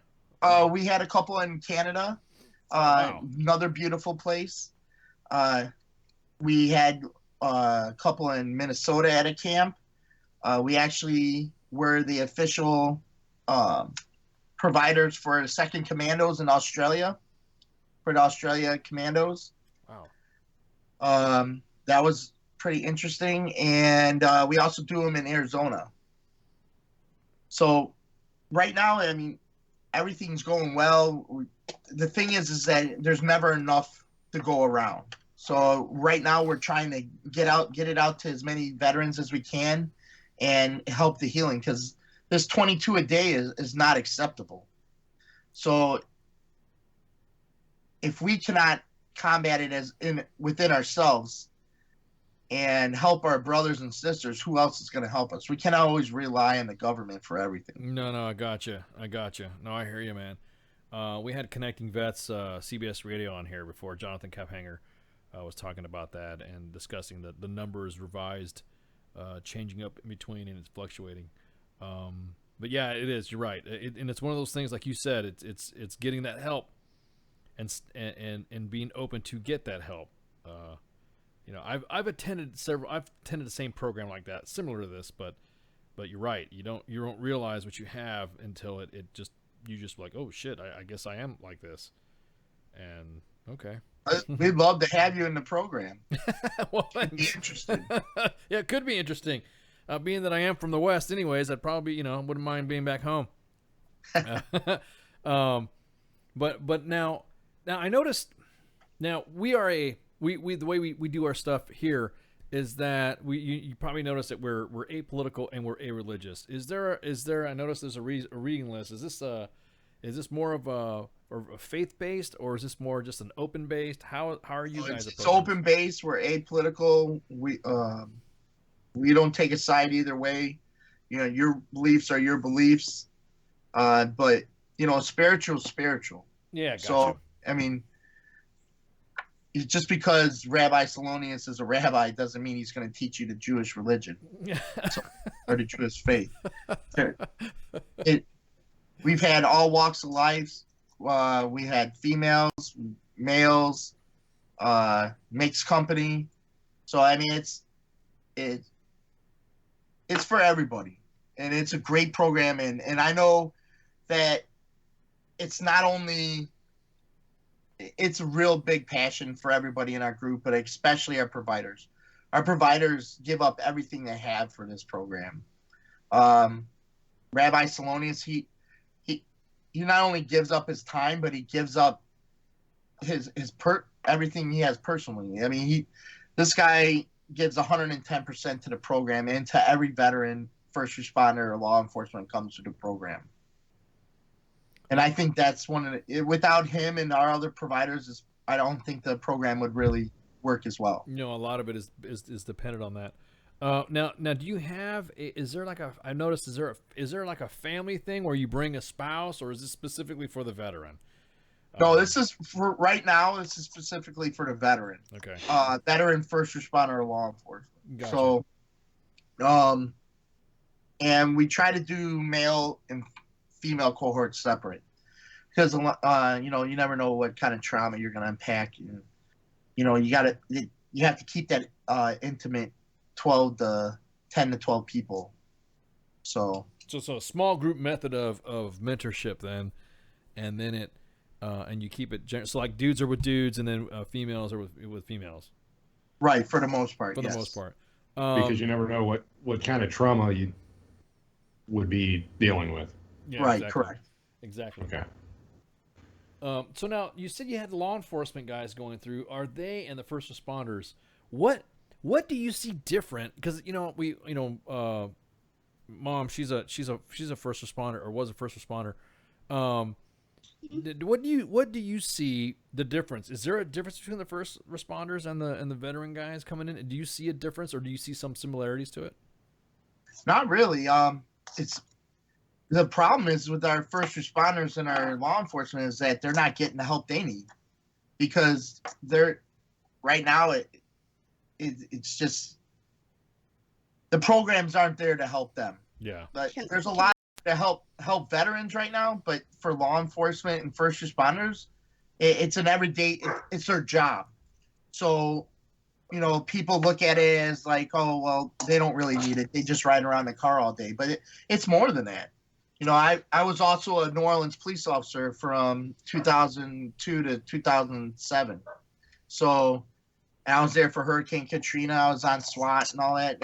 And you see a lot of trauma. You deal with a lot of trauma as a police officer. Oh, I'm sure. And I'm sure even more as a fireman or a paramedic or a doctor or a nurse. I mean, these are things that you have to hide and put away every day. And I think it's part of, as being a former first responder, the thing is you have it wrapped around in your mind. You put everybody before you. You're constantly, you're treating those and helping those. Like you kind of put yourself last, and it builds up. And then of course, once that all kind of builds up, that's when like sometimes a certain event will just happen. And that's when everything just fucking hits you like a brick wall. Like everything that you've seen, like everything that you've went through, that's when you just fucking lose it. And I've been there. I have been there. And I mean, granted, I've helped myself and I've been able to, get the help that I need. But to me, it is sad when I see the guys that I have worked with and I have served with, not just on the fire department that I worked at, but also like surrounding agencies that we worked with, take their own lives because in a way they didn't know how to reach out. They didn't know how to ask for help. And if they did, they felt like, they weren't either man enough or they weren't strong enough. Granted, the one thing that I really liked for the department that I worked for is after like a very traumatic event, you didn't just, clean up your trucks, put your equipment away and go home. Like we all sat in a room in a circle and we debriefed and we talked about what had happened, what we saw, how it made us felt. And it did help to a point. It did. And unfortunately, not every department does that. It is just like, and especially the busy departments, because you're like boom, boom, boom, call after call after call. You don't get that chance to just, hey, this is how I feel with what happened. You're just expected to be like, okay, suck it up, go to the next call, which is, I mean, I imagine it's the same way with military, after firefight after firefight. And what you guys go through, you're not sitting there, hey, let's talk about what happened, That's been my experience as a first responder. Right. Well, a lot of times there's not time to grieve right away. Of course, there's not. I mean, but also I totally believe that some people were born on this earth to serve others. And to serve, I mean, I've never been so proud to serve as a veteran, as a soldier, as a policeman, or even I coach high school football in my community. So that's serving also. And these are things that help me just as much as I'm helping others. So that's my mission in life. But at the same time, these things take a toll on us. That dark place that you are when you're by yourself in your head, that's the worst place I've ever been in my life. It's just something you can't control. And if you would have told me that meditating would have helped me, I would have told you to go fuck yourself. You know what I'm saying? I would have been like, that's some crazy shit. I'm not doing that. But meditation actually, I actually feel physically different. It not only helps me mentally, but it helps me physically. And it doesn't, in the way they teach it, it's for knuckleheads like myself who don't have a great attention span and, aren't going to sit there and not think about anything. No, because I have things run through my head all day. Oh, yeah. So, Rabbi Salonius, he's great at teaching the meditation and showing you how to do it. And the other shepherds that gone through before, the shepherds in the program are people that have already went through the program. And what they do is they help keep space during the actual program while it's going on. And it's your peers. So your peers, there's no one better to learn from than your own peers.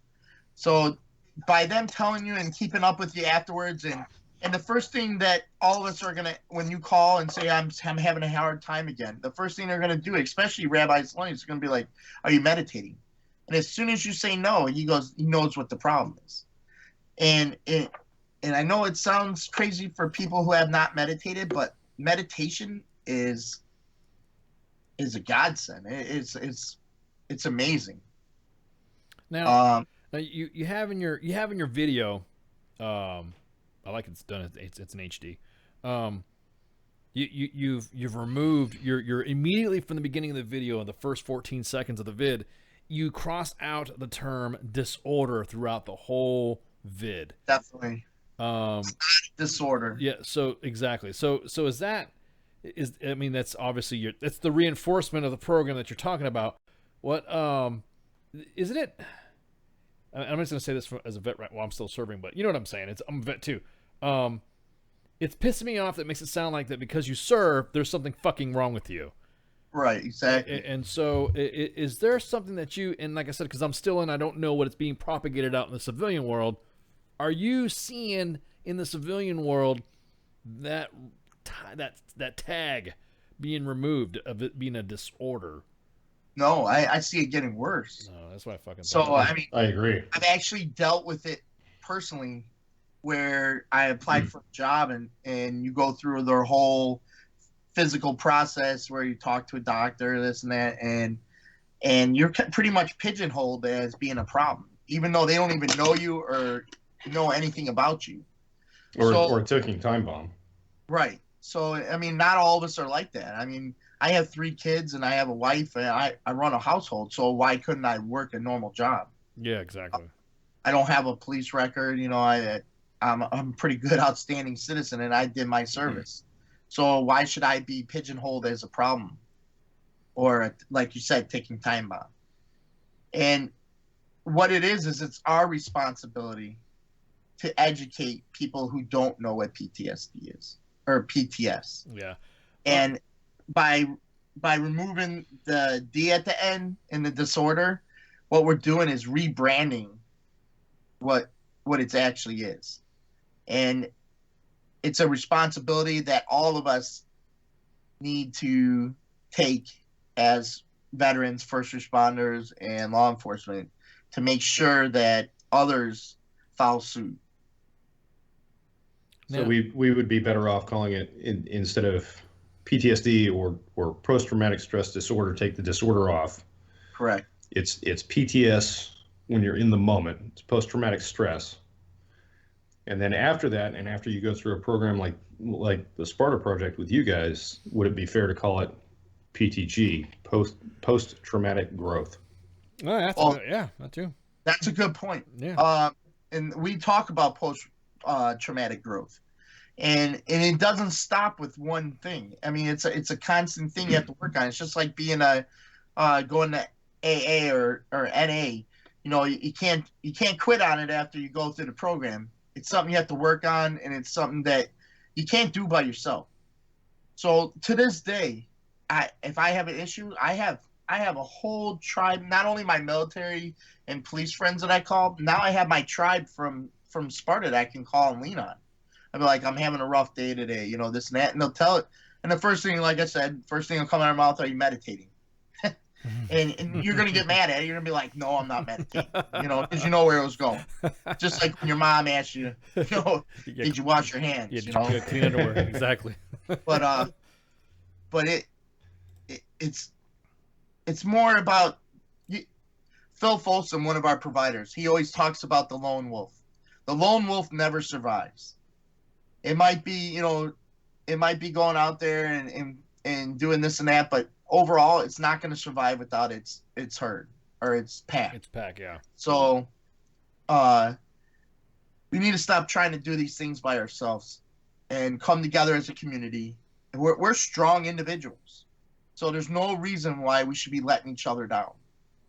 You know, I'll take a phone call any time in the night, day or night, to help one of my brothers or sisters. So we should be doing that for each other.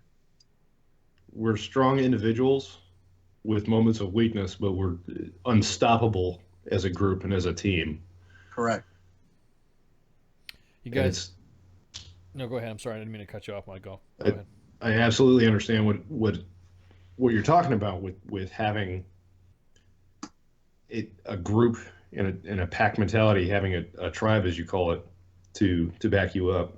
It's the same, and like you were saying with AA or NA, it's you have to have that support network, which we're lacking as veterans once we get out of the military. You know, in the Army, we've got other green suiters, or in law enforcement, you've got other, you know, badge guys that are there to back you up.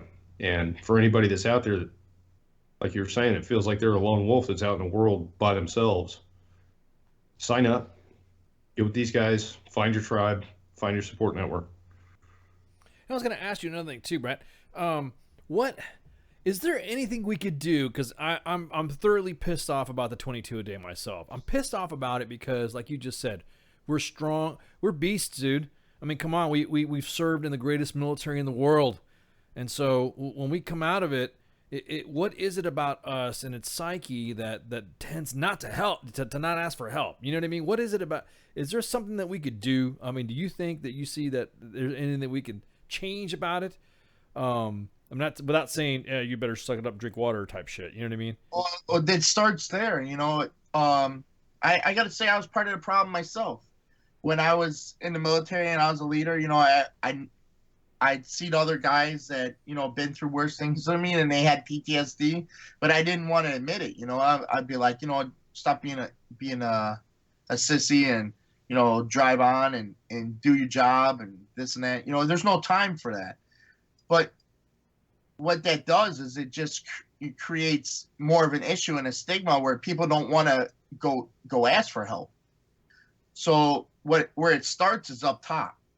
People like myself and other people that were leaders, we need to look at it as to heal our own and take care of our Joes as like our own children. So in that way, you're teaching them how to help their peers and their subordinates later on in their careers. And it'll trickle out into the civilian world when people get out. I never believed in PTSD. I thought it was bullshit until it actually happened to myself. And then I was like, oh my God, I was such a dick all those years. What did I do, you know? So, I mean, a lot of us, we're our own worst enemy. So, and that's where we need to re-educate ourselves. And that's what a program like this does. So, I mean, that's the bottom line right there. We need to educate ourselves and pass that education and those lessons on to our brothers and sisters and the new generation going through. Because I think this problem's only going to get worse. I think most of those numbers now are the numbers from the Vietnam era coming through, the 22 a day. Yeah. I think we got a big issue coming up in the near future with when more people start getting out and the wars start trickling down. So, I mean, this is a long one, and it's really taking its toll on our community. Well, you're going to say something, Michael? I'm sorry. That's a scary thought. The idea that 22 today is Vietnam vets, and then we're looking forward to, in a negative context, looking forward to things getting even worse with Iraq and Afghanistan veterans. And you're right. It starts the leadership directly, and starts with direct leadership in the Army while these guys are in, and to take a page from, coin operations, we need to focus left of the boom. As leaders, drink water and drive on is very mission focused, and I understand that, but maybe we throw in take a knee, drink water, and drive on. And then once that trauma happens, then we take care of them with the Sparta project and things of that sort. And that's another thing too that's like you were saying, Brett. It's the shit from the top. It almost seems like it's like the days, and we were talking about modernization of the Army. The days of what they would say putting soldiers through the meat grinder are over. Those days are over. This isn't World War I or World War II where we send millions of guys to slaughter. Where you got one engagement in the Ardennes forest that wipes out 14,000 guys in a battle. There's not that old type of fighting, that old type of mentorship. You can't have that anymore. But I mean, and we're not to interrupt you, but the soldiers coming through are different too. They're asking why.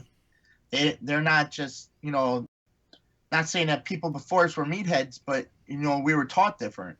So nowadays, kids are taught to question, why am I doing this? Exactly. Why? Not saying that they won't do it, but they're gonna want to know. And as a leader, you should be able to explain that to them. Exactly that. And that's another thing too. That's a generalization of generations to explain yourself.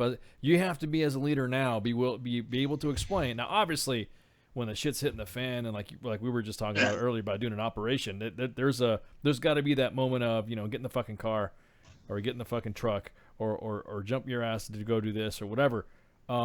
There is a point where you just have to follow what your boss tells you, what your leader does on the battlefield.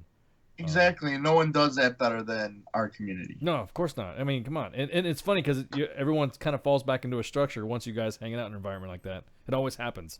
You know what I mean? Everyone all of a sudden gets calm because you're hanging out with dudes that you can relate to. But, exactly.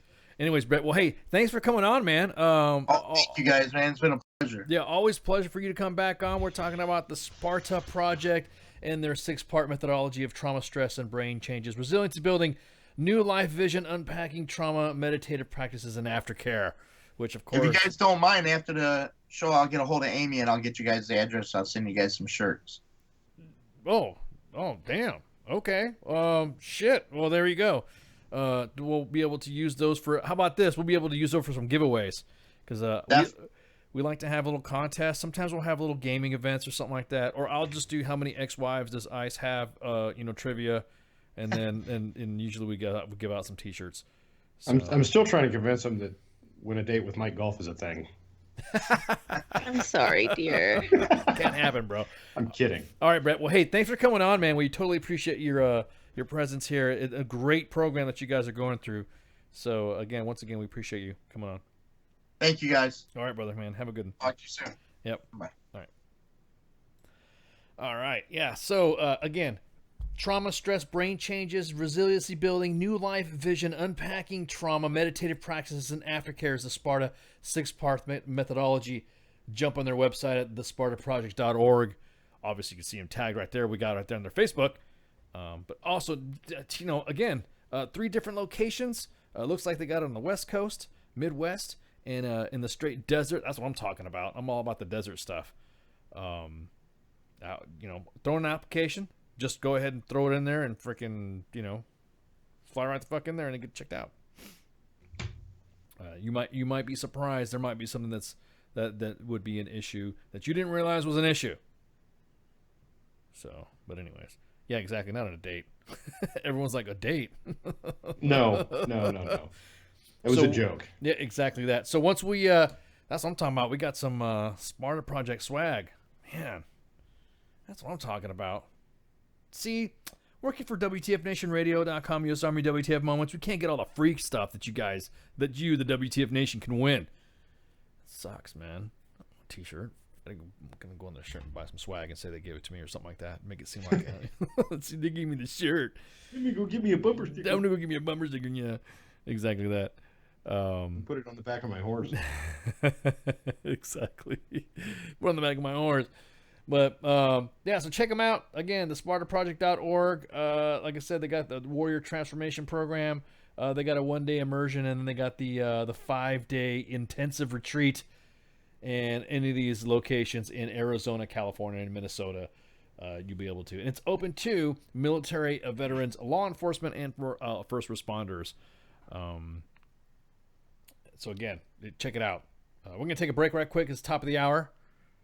When we get a good guest, man, we get to blabbing. Time flies. It seemed like he was only on here for like 10, 15 minutes. You know what I mean? Yeah, that's what it felt like. Yeah, whatever, Oscar. I wish we could get free merch. We are bound by our charter to ensure that any free merch that we get, we give it to you guys. Whether it be trivia events, contests, and all this other stuff. Song trivia giveaway and all that. We haven't had a good trivia giveaway in a long time. Right? Maybe I'll work that out. I can do something like that. Figure some type of giveaway we can give out. So anyways, everyone get some shouts, and then I'm gonna go ahead and play some tunes, and we'll be back. Spartan shots. Sparta shots.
Well, it definitely is all about the visuals, although pretty sure it's illegal.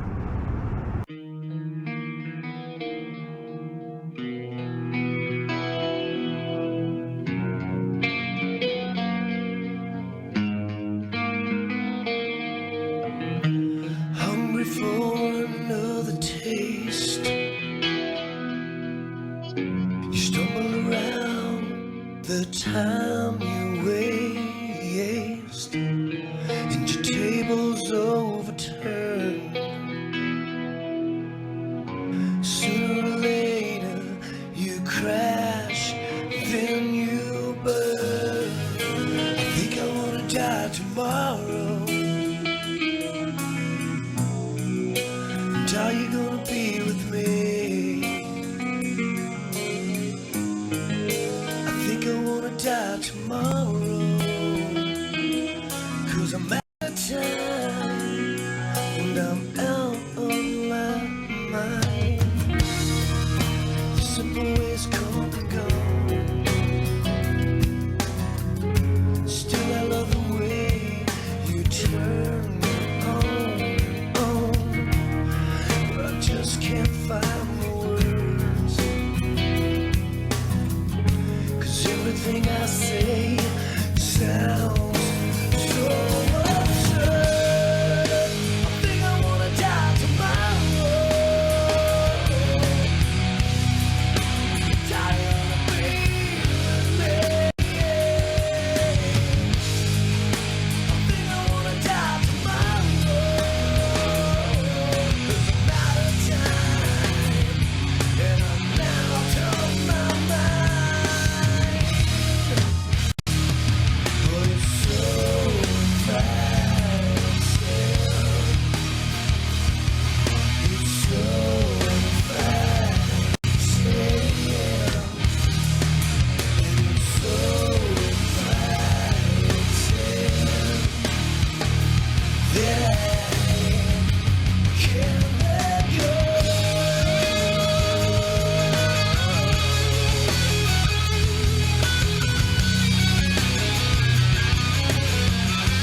This station is now the ultimate power in the universe.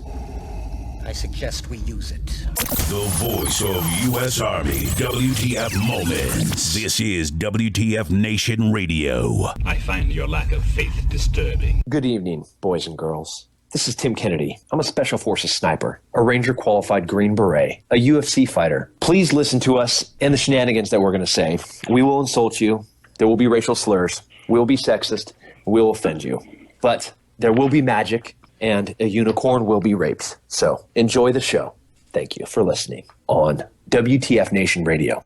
Now we're back. You guys give me some thumbs up on the freaking Facebook live chat and Mixer. It just like I'm sitting here looking at some shit, and then all of a sudden Mixer went down, and then Facebook Live looked like it went down. So we still live? Yeah. Okay. As far as I see, yeah. All right, this is weird as fuck. No, literally it says stream ended. You're done. You're done, old man. And then it freaking came back. Yeah, see, I got thumbs up on that one. All right, just want to double check to make sure we're good. Yeah, we're still live. It says stay connected. It's still staying connected. Yeah, there we go. Lima Charlie Ice Ice Baby. There you go. Thank you, Spank. Thank you, Spank. All right, cool. That little box fucks me up sometimes when I'm going through my my routine. Oh, you're talking about the stop streaming one, and you accidentally hit that thinking you're going to do a transition with the graphic. Yeah, that one, and then the one that says auto connect, and the other in the Winamp. Oh yeah. No, I was just double checking. Missed that one. Yeah. I'm just double checking to make sure that we're all good to hook. You guys in the TuneIn app, give me a thumbs up or give me a PM for you TuneIn app listeners. To say that you guys can hear me, because it says right here that I'm locked in, ready to go, and we're engaging. Anywho, 5x5. So what was we talking about next? Oh yeah. So Brett Mango from the Sparta project, that was good shit, dude. Real good shit. Real good shit. Good. Anytime that we could expand our knowledge base and ensure that our veterans are taken care of specifically when it comes to that type of issues that you may or may not realize that you have, it's always good to reach out to those resources. Because if you don't, I will actually consider you more of a bitch if you don't do it. Did that make any sense? Wow. Hey, no. He's got a point though. Ice is totally spot on with that point, because it goes back to that motherfuckers.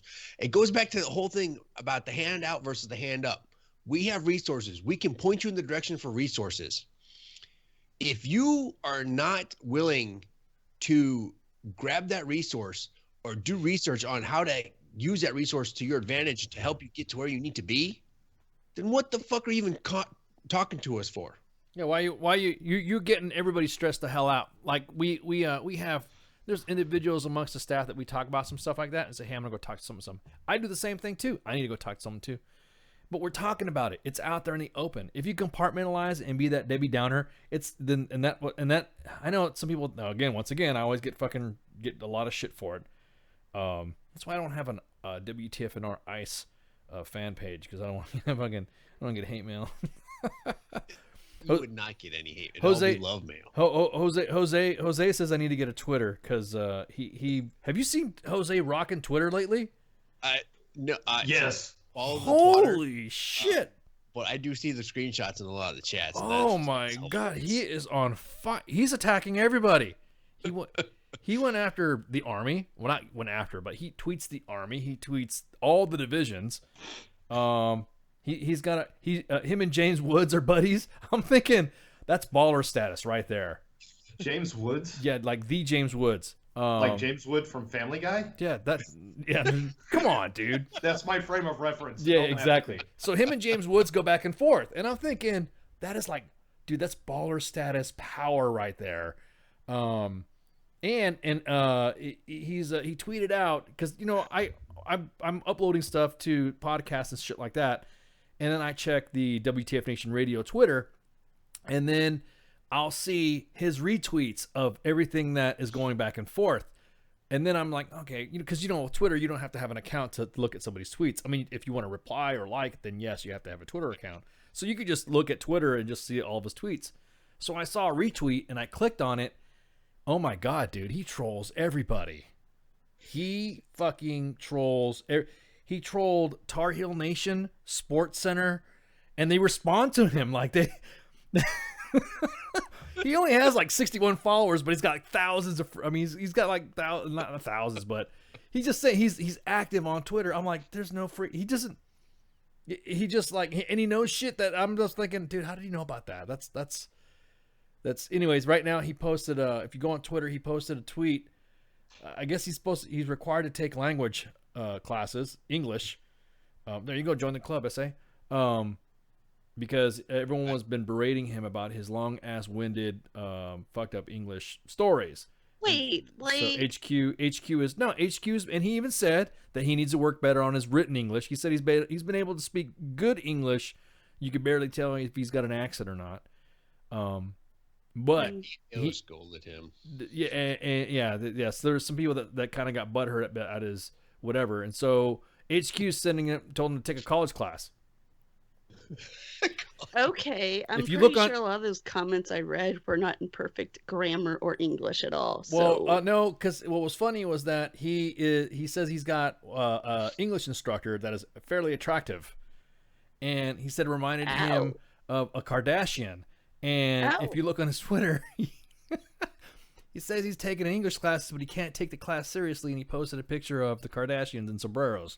Which I don't know how he got that pic, but he fucking got maybe he needs to pull it like a Billy Madison and have his instructor let him roll with it, man. as he progresses and his course takes their clothes off. No, well, I mean, I don't know. You know how he is, man. Jose's freaking. He's unchained, bro. If you look at it, and I'm looking at it right now, it's fucking hilarious. Is him? Have you guys looking at Mike Golf? Have you seen his Twitter page for Jose? I'm looking it up right now. Oh my God, dude! I'm thinking this. It's, you know what? It's and because he's asked me for some help with, hey Ice, how do you do this on Twitter? I'm like, I don't know if I can do it. I don't have a Twitter account. It's like, okay, I need to know how to do this. I need to know how to do that. So he's like a little kid walking around with a loaded gun.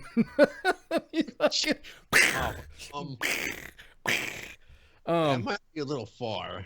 Okay, I wouldn't say that. He's like a little kid that just learned how to use profanity, and he's going around going fact, and all sort of shit. He is. So here it is. It's a picture I'm looking at right now. It says, okay, I'm taking English classes. This is no secret. English is not my first language. When you have instructors like this, it's hard to be serious. And it's a picture of Khloe Kardashian and Kris Jenner taking tequila shots with fucking sombreros on. And I'm like, dude, he trolled Sebastian Gorka, I guess. He was talking shit about him because I guess there's some drama going on with him. If you go to he's talking crap. He posted. I'm saying this because I was laughing my ass off. He's like, Ice, check this out. He said, I guess there's the Welcome to California official sanctuary state signs that are being posted up there. Sign is awesome. And he wrote, what the fuck? I spent $10K to get all my shit green and legal. You cabrons need to pay.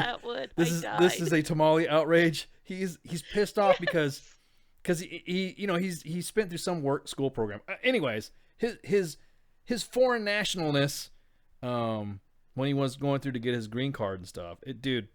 And then he said talking about fucking coffee flying out of his. So if you follow fucking Jose on Twitter, oh my God, I was literally distracted all day. I was trying to do some research for today's show, and then you'll see the little sombrero icon pop up on my freaking PM. Nice, check this out. Dude, you're fucking nuts. It's fucking hilarious, dude. But anyways, check out our the intrepid reporter Jose. You to follow him on Twitter. He told me to do a plug for him because he says that he doesn't get enough love on the. He said for some reason everyone's trying to hunt him. He doesn't understand why. So he's already gotten a pretty good following. He's got 640 some odd followers, so he's doing pretty good. And he said he's enjoying tweeting this shit out. But anyways, hey, so a Maury show is about ready to develop in South Korea. Yeah, a big one. Whose baby is it? Exactly. So supposedly now, how do I say this? Korea is saying, "Oh, bro, We want you guys to do a DNA test. So they want everybody who's served in Korea to do a DNA test. And reason why, I mean, obviously, it's funny. I shouldn't say it's funny. Because of whores. Well, I didn't want to say that, but because because they're bitches. Because they want to get pregnant. Be illegal to do, like, they can't enforce that. No, but like, even if the State Department said, yeah, we'll agree to it, that's illegal to do. Well, plus they're collecting DNA samples from service members. From service members, exactly Korea, that. Exactly. It was not a. I mean, yeah, it's a host nation for one of our bases, but it's not like there's a, we like. It's not like we. I don't know, dude. I would say it's one of the shadier. Yeah, I was about to say. Okay. Nations that we fucking exactly work with. These are the guys they're talking about in Asia cloning fucking humans, right? So you're gonna walk around, you're gonna see a clone of your fucking face on some cow's ass because they're doing some freaking experiment. That escalated. Fucking kimchi clones. Some kimchi clones. That's really. I'm serious. Okay, look. Here's the thing. So the way the story is the 68-year-old captain. His name is Walter Redberg. He thought that he was done having children, so he decided to trace his family tree, doing some DNA research, and he found his son Matthew. Matthew Su was a baby born in South Korea and was adopted 40 years ago by an American couple. He grew up longing to find out who his biological mother was, but never found out about searching for his father because moms like to keep kids from their dads. But it seemed like an impossible task. I paraphrase. I added that. So all he knew is that his father had been an American soldier serving in South Korea. So here comes a group called 325 Camera, which sounds too much like karma. Some propaganda, black ops. Exactly. Oh, we want your DNA. Hi, Mike Golf. How you been? You been to Korea? Hi, Mike Golf. Give me some. Give me some of your DNA. I've been to South Korea, and I brought all of my DNA back. Yeah, exactly. Well, there's some individuals that deposited tons of DNA. So this U.S. nonprofit, and not in a camera, and that's what she said. And so a U.S. nonprofit that's building a DNA. Listen to this: a U.S. nonprofit that's building a DNA database to help South Korean adoptees find their birth parents, including U.S. military veterans. Now here's how the story gets kind of funny. In many cases, quote, troops rotating through the country didn't know the women they had sex with that they become pregnant. So the group is offering free DNA kits to all vets and their descendants. Does this sound like a TRICARE grab? BAH grab to me? Is this kind of like a, I don't know, man. Sounds like a false flag op. This is what? More espionage. Yeah, they can get your DNA, man. They're trying to get they're trying to get the spunk, man. Fuck that.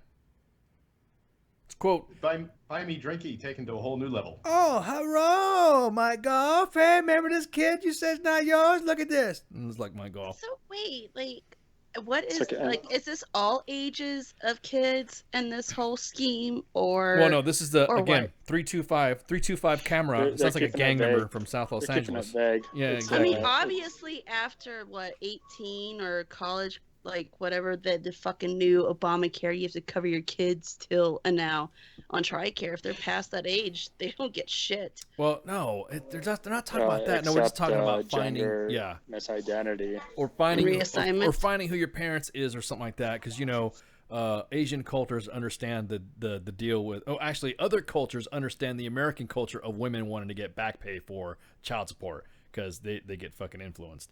So, anyways.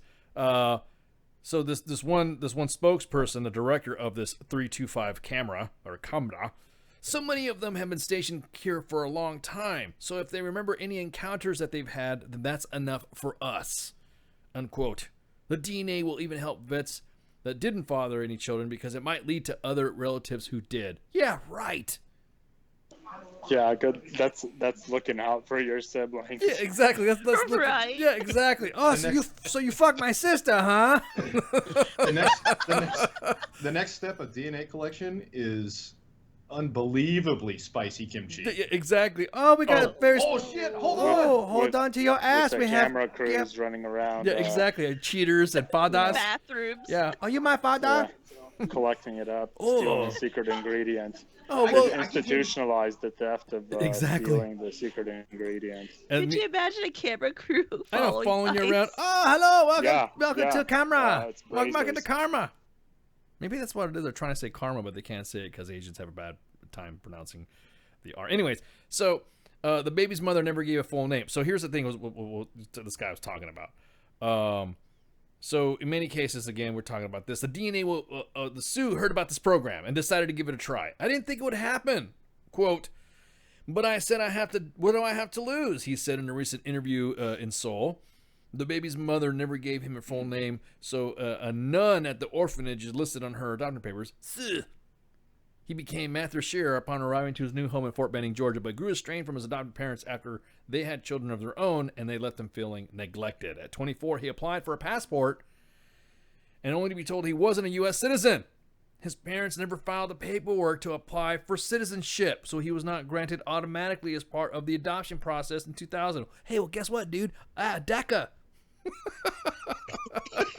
Get it while it's hot. Yeah. Why is it gotta be? It's a white dude. It's a white dude. You know what I'm saying? But it's a white dude. So why are they not gonna give it to a white guy? What the fuck? DACA. That's how you get North Korean defectors. Ooh, you want to come to Korea? Hello.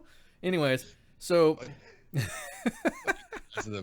you like some kimchi? Oh, here we have some ghost pepper kimchi. So the new Child Citizen Act was not retroactive. So Sue, who was an adult until it was passed by Congress, did not benefit it at all, which I don't know why it should have been benefited of that. Even the kid was freaking whatever. Even though he meant he was still South Korean according to law. You need to come back to South Korea. Oh, hurrah, I'm back. All my life I felt all American. Quote. What do you mean come back? I've never been there. Yeah, exactly. See, sleeper cell. See, that's DACA. That's DACA. That's their fucking complaint. But this is a white guy. So the only life I knew was that I was devastated to discover that I'm not a citizen. Wow, go figure. Hey, you know what? Hey, this is a white guy going through this shit. He spent years fighting his at least status. he knew he was adopted. Yeah, Can you imagine finding that out? Yeah, exactly. And, didn't know that you were adopted. Oh my God, I know. He spent years fighting his status and finally got a green card to do it because he was told that another half a decade would be spent or more before he could get actual citizenship. So he obtained a South Korean passport and flew to his birth country in 2010. I do not want to wait until enlisted in the army and go bang some whores in Korea. He became a rock, I guess. Quote, I didn't want to wait until I'm an old man to travel, so at the time was already running out for me to find my mother, who was born in 1936. Damn. Whoa. Wow, dude. Yeah, that's old. Fucking prune. Yeah, the search only brought more pain because he found out that his birth mother had died before he could actually meet her, but he said his uncles did not find wanting nothing to do with him and learned about his mother's funeral after the fact. Meanwhile, he was stranded in a country that gave him citizenship but was not a home, and he now goes by original name. Sue did not speak Korean. Damn, that's what the worst part. That's the worst part. God. I was just thinking that, dude. So he's been in They America. love the white dude that spoke the Hangul, but he doesn't. Yeah, exactly. Well, but then again, they treat him like complete shit. They don't let him assimilate, just like German chicks. But they could not take the advantage of the free language courses and other benefits usually enjoyed by returning adoptees because he was considered a citizen, not a visitor. So he found work as an English teacher and decided to start his own family. He got married and had a baby girl named Sophia. Then in 2016, he received a DNA kit from 325 Camera. Oh, hurrah, we hear you have problems finding your parents, huh? Later, the phone rang. Like millions of Americans, he had submitted his freaking shit through the DNA stuff. This guy's story reads like a goddamn holy crap. Yeah, dude, that's way too. It's way too colorful. This is too shady. It's a plot to steal the secret ingredient. Yeah, this is too shady. Some fucking creative fucking Down syndrome source handler wrote that shit. No, I'm saying not. Well, no, and feel sorry for me bullshit. More than 110,000 Koreans have been adopted by Americans since 1958, according to the Korean South. Many of the product of and here's what thing that pissed me off.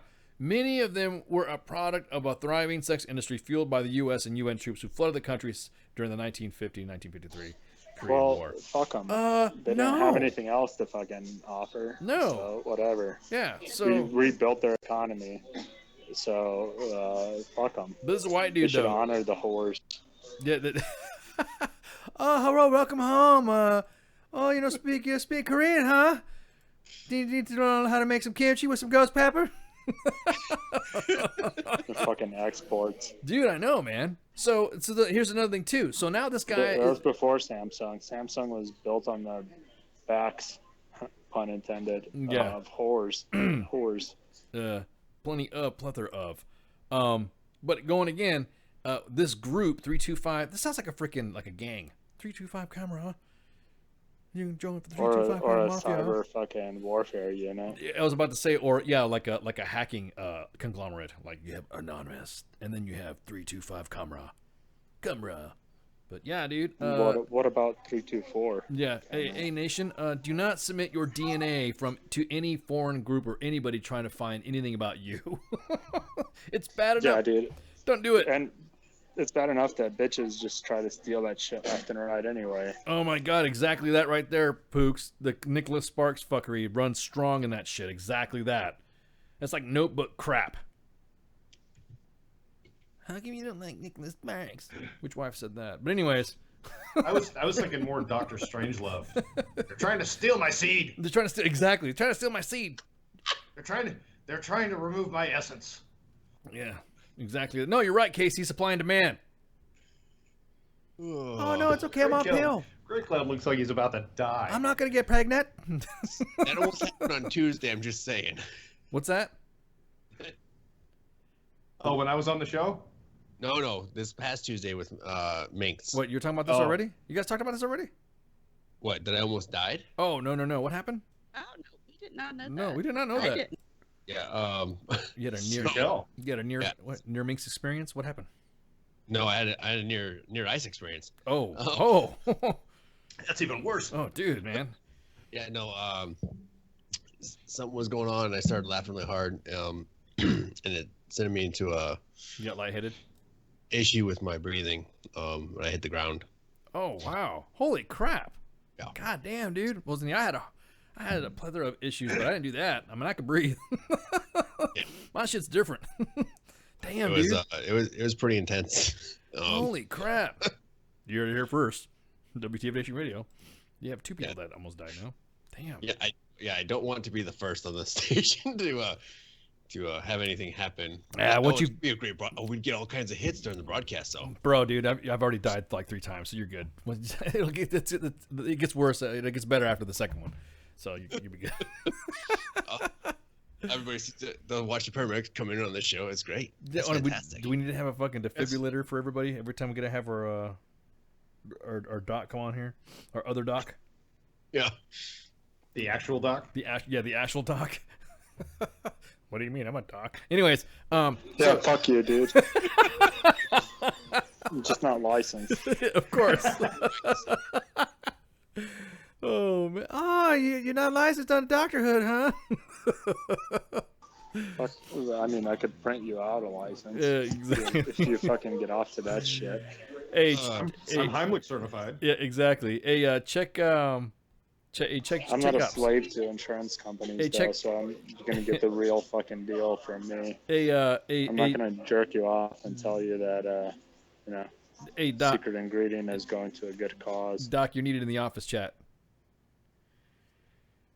Yeah, I see it. All right. I'll let you. If you need to go, man, you can go ahead and go. You need to handle that stuff. If you can go, if you can break away. But don't tell me how to live my life. Well, I'm just telling you. I mean, come on, man. Fuck. You do it all the time, anyways. When you see something like that in the office, you see the fucking bat signal go out, and next thing you disappear. You're like, oh, later, and then that's it. So, and then you throw a meme at me, and that's it. Don't like having people give me permission. Okay, Morty, I don't want people giving me permission. I can do it myself.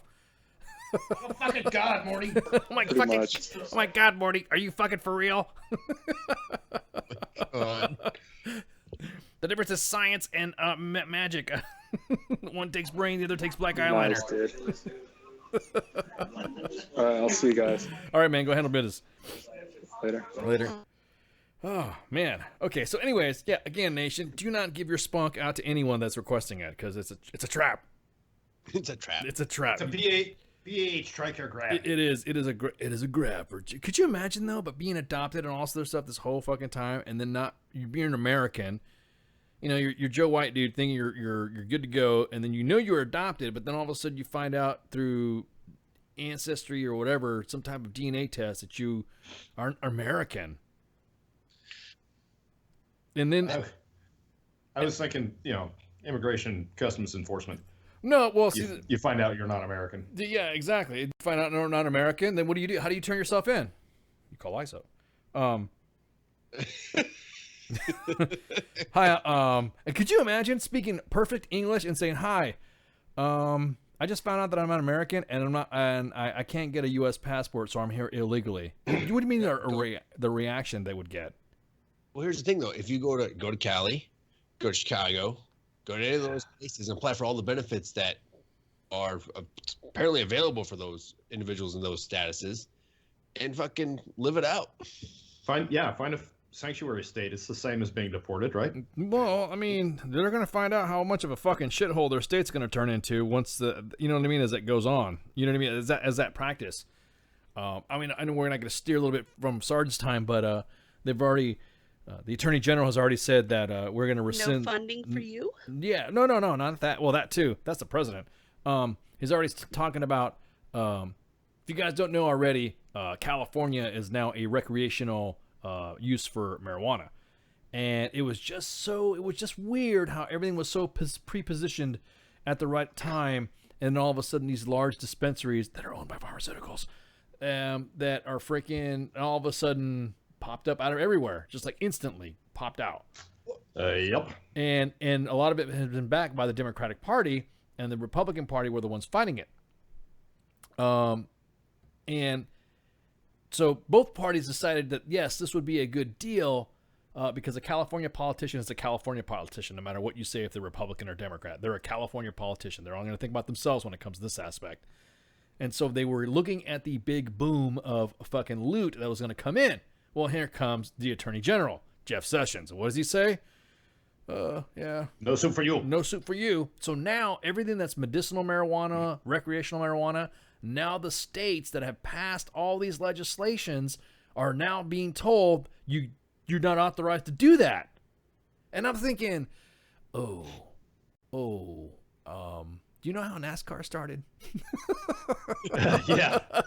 Do you know how? Yes, I do. You know what the most prominent method of use of the Tommy gun was after World War II as opposed to during World War II? That was in the 1920s? Yeah, I'm sorry, post World War One. My bad. Yeah. So we're looking at another prohibition time, and I'm just shocked that there's even and you know what? In California's defense, I think it was a representative from Colorado said, "You guys are serious, right? You guys really just did this? You guys really just passed legislation stating that now it's illegal to have any state say that it's okay to pass medicinal marijuana laws or recreational marijuana laws?" Meanwhile, Florida's late to the party. Huh? What? Florida's caveman. Everybody can do it except for California. Well, no. Well, that's what I'm saying. They're now attacking. Well, see, they're seeing the large because just because California has the largest state doesn't mean it's the it's proportionate to what the rest of the country is doing. Because God forbid, if we were to live like how California and New York is, then that would be we'd be bored. We'd be whining all the time. But anyways. That's the biggest factor right now is that the majority of them, the majority of those laws now, the Attorney General has now pulled, and I'm thinking, what are you going to do now? What are you going to do now? Is it possible to arrest a state? And that's what I'm saying. That's what I'm saying. What could the attorney look? The Attorney General can't even fucking.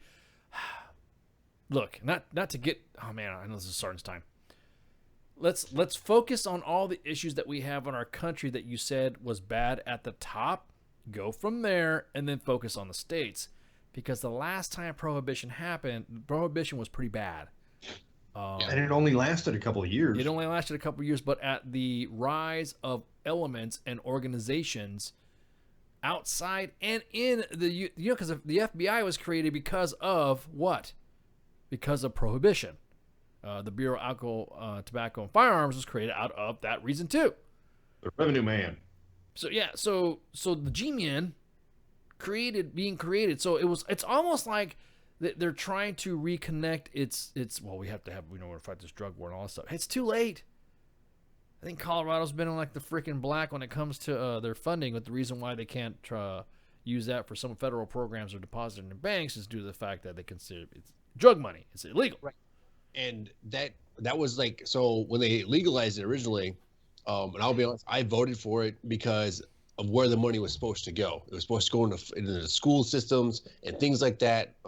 It was supposed to support schools and outdoor, which in Colorado I was all for. That's why I voted for it. Now, you hit that on the head. They had no plan, though, on how to process the money originally. I think they've got it fixed, but the banks couldn't take the money because they knew where the money had been or what the money was being used for. Does that make sense? No. I'm saying, and that's part of the legality of it too. It's right. That it's illegal to the feds, then being federally insured, which all banks are. When you see the little sticker that says FDIC, that means that your money is protected up to $250,000 if you have that much. Should the bank lose money and all that stuff, FDIC will go ahead and replace that because it's managed. All banks are managed. That's why when you rob a bank, it's a federal crime. Right. And so you're right. That's why they did not see it like that due to the fact that those they called it dirty money or blood money, whatever the fuck you want to call it. Right. The banks, under federal law, they couldn't process that or they couldn't get it deposited. Right.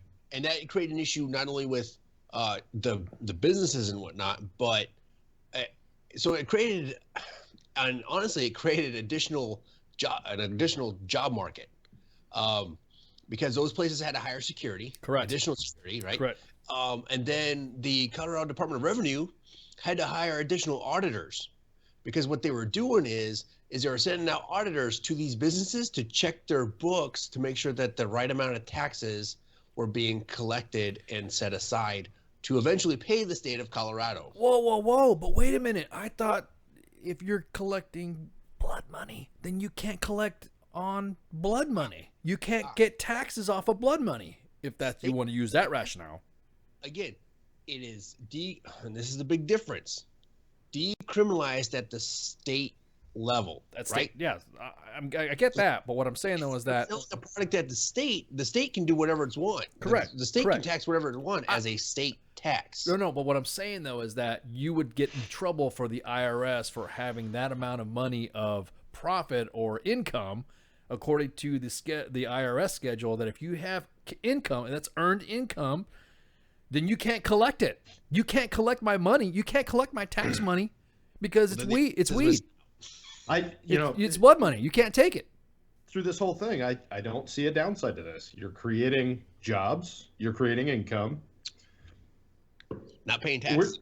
We're not, you're creating federal jobs to enforce a federal law. You're creating state jobs to collect state taxes. You're creating supply and demand jobs. And in none of this conversation, the most important thing, have we addressed the idea that reefer madness has taken control of the state of Colorado. Again, I don't see a downside. No, that's what I'm saying. And then Al Capone, how do you think one of the most, I would say, successful? Because Al Capone, kind of funny that due to prohibition, that's why Chicago came into its prominence. Due to that, because Al Capone, dude, the guy was okay. I don't know what he did as far as nefarious activities. Obviously, he assisted in prohibition, but and he was part of that. But he also gave money. He was almost like the equivalent like Hamas. How Hamas, in order to get the people to appreciate what they do, he was giving to the community. Yep. He was providing to the community. But okay. Well, okay. Well, I mean, but then again, like I said, because whatever side of the fence you're on that, because Robin Hood and Al Capone still killed fucking law enforcement guys to get their gains. Right. But my point being is that, that's a good point though, Michael, in their eyes, they did see it. They did see it as like Robin Hood. They did see that Al Capone was providing a Robin Hood, and that's how movies like freaking The Great Gatsby, all that shit that happened during the time where Chicago got into its fucking prominence. Think about that. That's how it was created. So, and then once it all collapsed, what happened to Chicago? Still to this day, it's fucking dumb.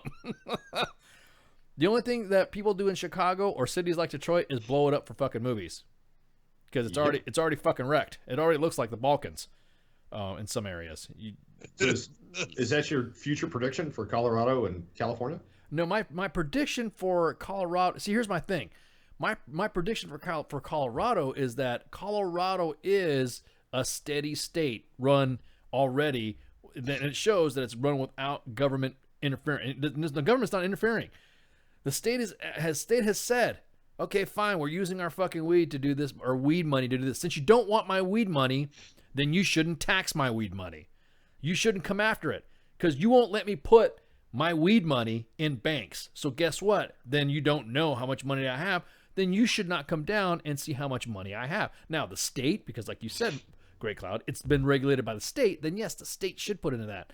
And if I was a pot farming entrepreneur, or I was opening up I was a cannabis conglomerate, trademark, ICE 2018. If I was a cannabis conglomerate, I would create, I would invest I would make it myself, like how, exactly that.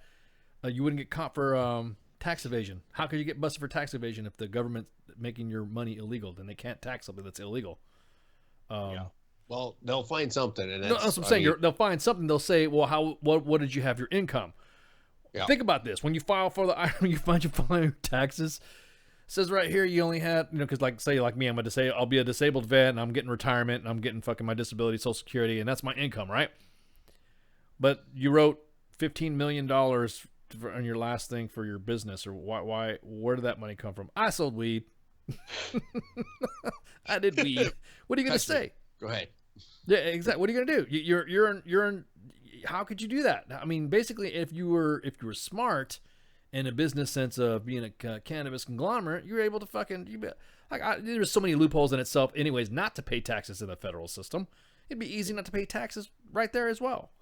I just got word that Mike Tyson is opening up a farm, spa, retreat, and manufacturing business for medicinal marijuana and recreational marijuana too. Mike Tyson, the fighter, he's coming. I'm coming. How long? I'm coming to California. We're going to have this fucking debate before we just say fuck it and legalize it at the federal level. I'm going to grow some weed. Fuck you guys. Because, fuck, it goes back to there was a huge and sorry. So let me get my thoughts here. Go ahead. So I see a really good point when we first started talking about this. Pharmaceutical companies backing the marijuana industry. Think about that, okay? If they were to actually go and back the marijuana industry, I bet you that it'd become decriminalized at the federal level and come off the tier, the Schedule 1. Oh yeah, big time. List. Big time. In a heartbeat. It Exactly. would probably come off the Schedule 1 list before the end of 2018. Exactly. Why? Because the pharmaceuticals are going to invest money in it. Yep. Oh, they already have. Selling it. Oh no, they've already have, and I guarantee it that they're the ones that are fighting against it, but are supporting it at the same time with that big fucking shell game. Oh, God, I'm doing this thing. Because right now, I know friends of certain installations that are authorized to pop hot on their installation because nobody knows this. I'll tell you right now, the Army is doing medicinal marijuana trials. I was just so here's the question then. Isn't that classified? So we all know that drug by the UCMJ, because the military falls under federal statute and the DOD does. Let's say marijuana comes off tier 1, right?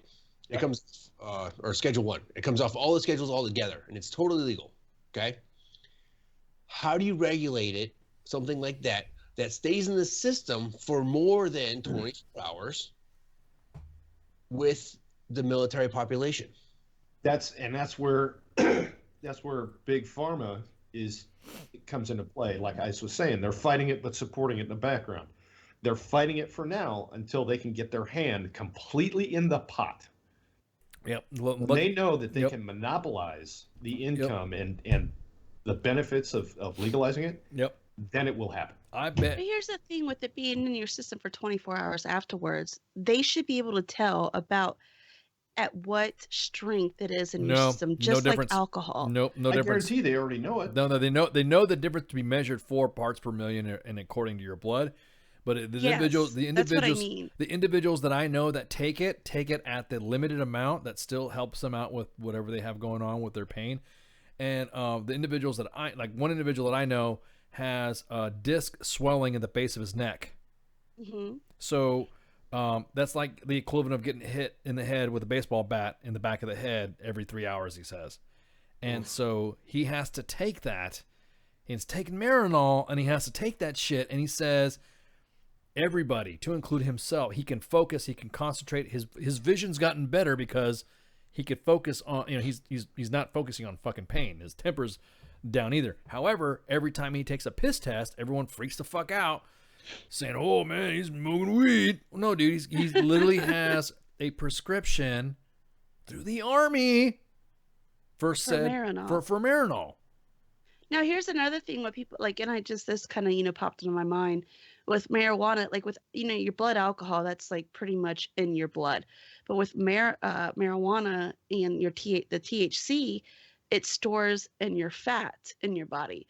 So that is why if you're a heavy smoker, or stoners, for example, it would take them a month, maybe 2 months or longer to actually get that out of their system and piss clean.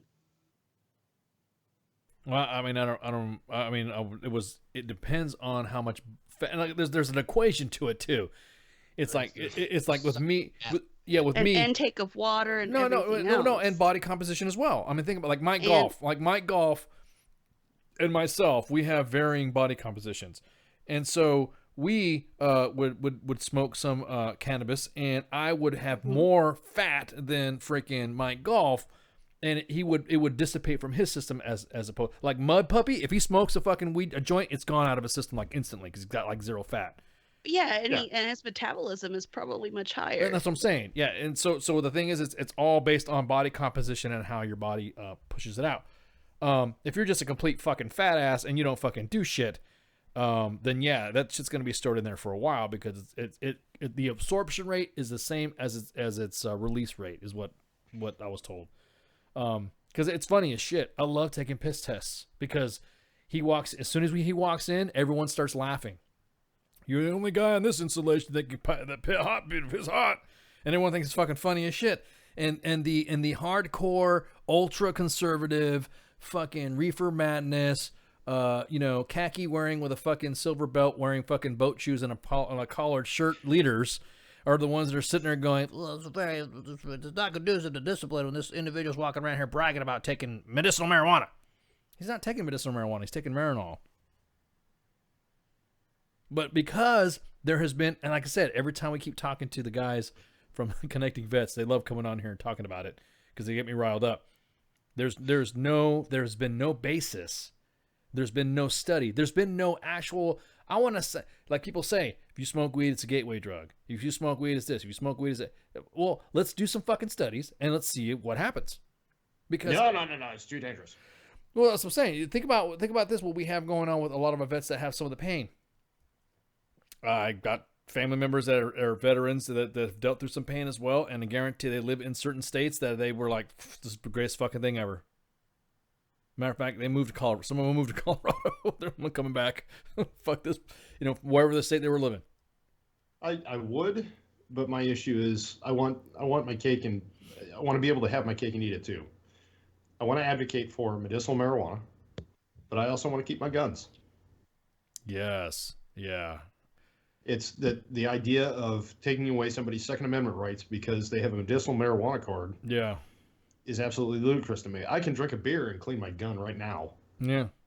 And nobody's going to say shit. Yeah. Yeah, exactly. Well, there's some states that are like, in some territories like Guam, where you can't fucking buy cigarettes until you're 21. So go fucking figure. How are we going backwards on all this shit? Hey, guess what, guys? This is the socialistic fucking nanny state that you wanted. This is what's going to happen. when you fucking get it. You're gonna fucking totally fucking you got me off the fucking rails. See, talking about everybody move to California. Yeah, no. You'll lose your guns. You'll lose your guns. But you won't be deported. Oh, that's right. You won't be deported. It's so nice, right? Yeah, unless you call. Yeah, unless you. Oh, breaking news: the FBI launches a new investigation against the Clinton Foundation. Yeah, they'll probably find nothing. Anyways, God, I'm so fucking tired of politics, man. So fucking tired of it. Tomorrow's headline: all of FBI commit suicide. Yeah, exactly. Well, no, did you hear about the Clinton's house trying to commit suicide? That was awesome. That was fucking. I was like, what the fuck? What did the walls know about her servers? Yeah, exactly that. Or her servers. Or her servers. Yeah, exactly. Probably her servers knew something about her servers, because she's like that. So today we had Brett Mango from the Sparta Project. If you guys want to go ahead and jump on that link right there, that tag that we got on the post, you'll be able to check it out. He's also got it running on his page too, so that's pretty cool. He was blasting the show on there. So no two veterans or first responders are the exact same issues with their 6-tier program. They'll be able to assist you in getting your stuff. Tomorrow we got Stacy Pearsall, is a United States Air Force veteran who is now a professional photographer, author, educator, and military consultant and speaker, and the founder of Veterans Portrait Project. She is the one that's been running around taking pictures of specific projects for veterans that have been wounded. And also, I don't know, it's kind of hard to explain. When you see the pictures that she's going to display, then you know what I'm talking about. Stacy Pearsall, I can't wait for her to come on. That's pretty cool. Her time in service, she's traveled over 41 countries, attended the military photojournalism program at the Newhouse School of Public Communications at Syracuse University, which is a pretty prestigious photojournalism course. It gives them more into the art of it, as well as the theory. During 3 combat tours, she earned a Bronze Star Medal and an Air Force Commendation Medal for valor for combat operations in Iraq. She's combat disabled and retired from military service. She still continues to support and work worldwide as an independent photographer and as an author and a public speaker. She hosts a community-based exhibition showcasing veterans to their respective hometowns, and she continues to conduct more portraits and events, and is involved in a 5-part YouTube series. So check it out. It's called the Veterans Portrait Project on YouTube. Just click it in there, and then you go. We got an update on the cut sheet. I just saw it now. Dan Corporal next week for Next Sergeant's Time. Hire Our Heroes. USMC veteran Dan Corporale. Totally going to jack up his name. Is the founder of Hire Our Heroes, a full-time staffing firm and recruiting solutions firm exclusively for veterans, and Hire Our Heroes, and is not-for-profit organization that is founded by veterans for veterans. Partner with for a world-class organization with people who share our vision, and we'll be able to offer veterans a cost-free, best-in-class transition experience, because we all know that the Army really provides that great experience for you. Being sarcastic, of course. Next Friday, we have Major Crispin Burke, who is serving active duty. Wait a minute, how's he coming on active duty and he's not going to get busted by his command? Or was this part of that drug deal, that 80-second stuff or something like that? Could be. I don't know. Yeah, I think it was. Holy shit. I think it was that. We will offer you Crispin Burke if you stop sending Jose over here. He's been serving in the active duty community as an Army aviator since 2002. Qualified in the Blackhawk and the LUH Lakota helicopters. Assignments include the 82nd during Hurricane Katrina, Joint Task Force Bravo in Honduras, 10th Mountain during the Iraq War, and the Joint Multinational Readiness, or JMRC in Germany. He administers the blog Wings Over Iraq and is featured in the New York Times, Small Worlds Journal, and Foreign Policy and World Politics Review in the Wall Street Journal. Yes, indeed. So it'll be a pleasure to have him on here on Friday. Yes, indeed. We're looking forward to have you on, Major Burke. I see you and fucking Jose, going back and forth all the time on Twitter. So that's always watching you two go back and forth. You guys feed off each other. Who knows? Maybe you might be Jose. But anyways, this is going to be on the 13th of January. He's going to come on, and he's going to be on Jay Reddy's show, and he's going to be talking about the transition and trying to trying to get a job. So here's the one thing. The reason why I'm gloating, I'm kind of like glancing over what his description is he has a quote that I love.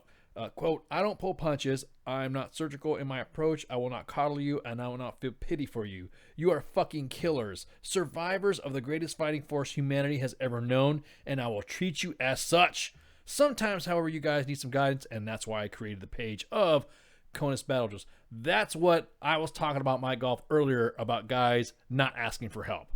You know what I mean? That's what I was talking about. We don't coddle, but, you know what I mean? And like Great Club was saying, there's a difference between a handout and a hand up. Exactly. Take a knee, and then drink water and drive on. Yeah, of course. We're gonna throw some Motrin. Go to the TMC, because everybody knows the TMC stands for Tylenol, Motrin, and Cutras. So, hey, real quick, there was a little Twitter engagement by somebody from our page, because I do follow our WTF Nation Radio page quite closely, because we have to post our podcasts and all that after every show. And I noticed that there was a video posted that a certain personality liked and thought was kind of funny. Thank you for being a good sport, man. Because most individuals would have gotten fucking butthurt and talked a bunch made of a video of their own about other organizations. About other organizations. What we're talking about is there was a public service announcement. Of course, we were proud of what we got. And it was a chicken doing a car rant, and we all know that we think it's funny that people do that car rant stuff. So we got a chicken to star in a show in a PSA and kind of talk about us a little bit. Well, it got tweeted to John Burke, and John Burke was a good sport about it, even though we weren't even naming him. We were just talking about the PSAs, about people doing that stuff. And he was a good sport about it. So, hey, man, we appreciate it. That's good shit. No, at least you didn't get fucking butthurt about it. That's what I'm talking about. That's the way it's supposed to be. We poke jabs at each other and all that. And we weren't even talking about you. Let's put it this way. Everyone was talking about you without us saying we were talking about you, if that makes any sense. Even though we weren't talking about you. So, but it was a good vid. Glad you guys liked it. Another thing, too. We are announcing, I don't know if it's been announced already, but I'm going to announce it again. We got the WTF Nation gaming channel.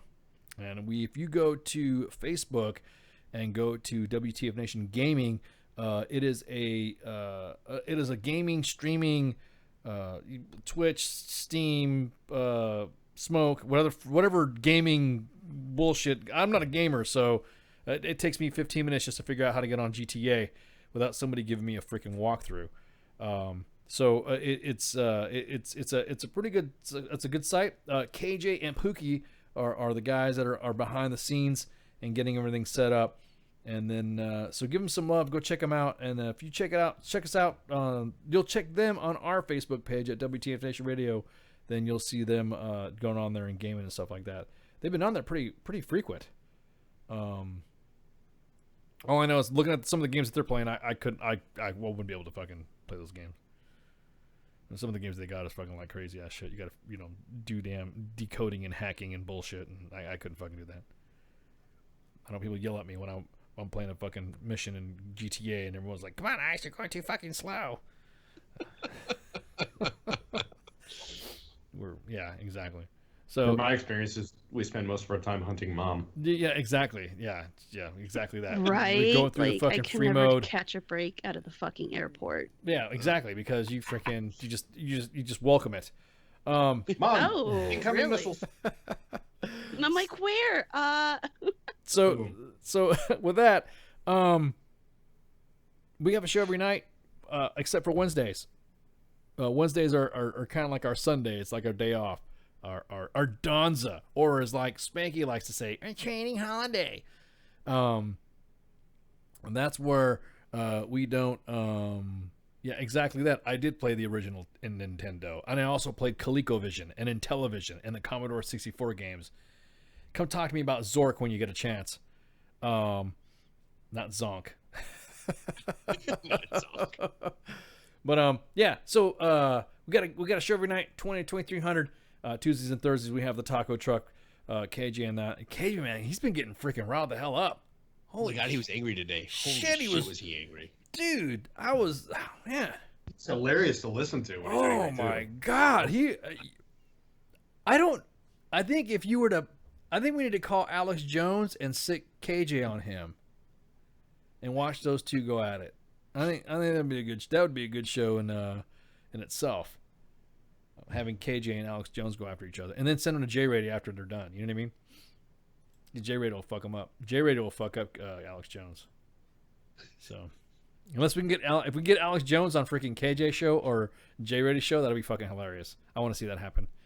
Get on it. Make it so. Exactly that. Hey, Alex Jones, come join us. We would be honored if you would join us. You come on into WTF Nation Radio Tuesdays and Thursdays, or you can hit J-Ready's Saturday Night Savagery so he can savage that ass. I've already contacted Alex Jones. Oh, you did? Awesome. Good shit. Good shit. He hasn't responded, but... If Alex Jones came on here, dude, I swear he would... Oh my God, he would. I think he would try to come after all of us. I couldn't even. Oh my God, I got it. What? Alex Jones, KJ, and the Young Turks all on the same show. Ooh, with Ben Shapiro and Milo Yiannopoulos. Yeah. No, we've been trying to get Milo Yiannopoulos for Monday. So if he comes on, then that well, yeah, that'd be an awesome show. But anyways, every night except for Wednesdays, Tuesdays and Thursdays we have the taco truck.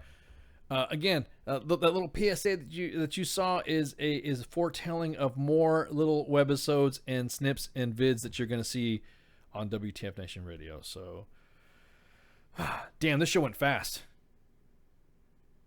Yeah, it did. They do when you're having a good time. Yeah, dude, it did. I was like, holy shit! It's almost like, you guys want to drink a beer? You wanna hang out? Are we having an after show? Is Kaz busting out some shit? You gonna bust out some shit, Kaz?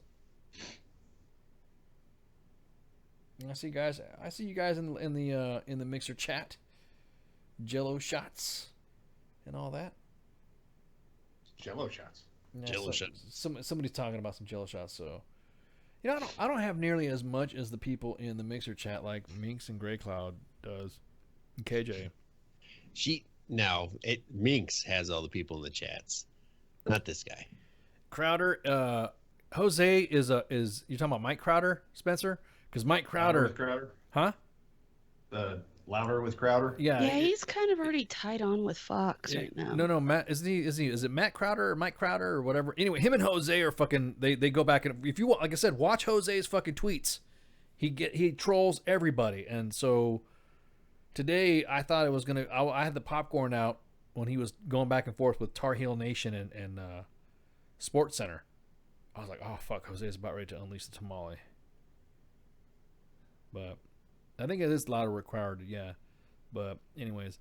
So, guys, hey, thanks for joining us. Once again, it's great being back, starting a new year. Always check out all of our WTFNationRadio.com Facebook.com/WTFNR, Twitter.WTFNation /WTFNation Radio. YouTube's got his own channel too. So, and then check back here in about an hour or so, 45 minutes, and you'll get notified if you follow WTF Nation Radio on Twitter. Then we have the podcast up, and you'll be able to listen to the show. Remember, in the middle of the show, about 2100 or so, we had that silence on that podcast due to the fact that we were playing a video. I want to give you guys uncensored raw stuff. So Facebook Live, y'all have a good. I'm gonna cut you out right now. So see ya, Facebook. If you guys are still listening on Mixer, you guys will be able to listen to some tunes that Facebook Live won't let us play because they're dicks. So, fuck you, Facebook. But anyways, Sparta shots. Yeah, exactly. Sparta shots. So y'all have a good night. Shots.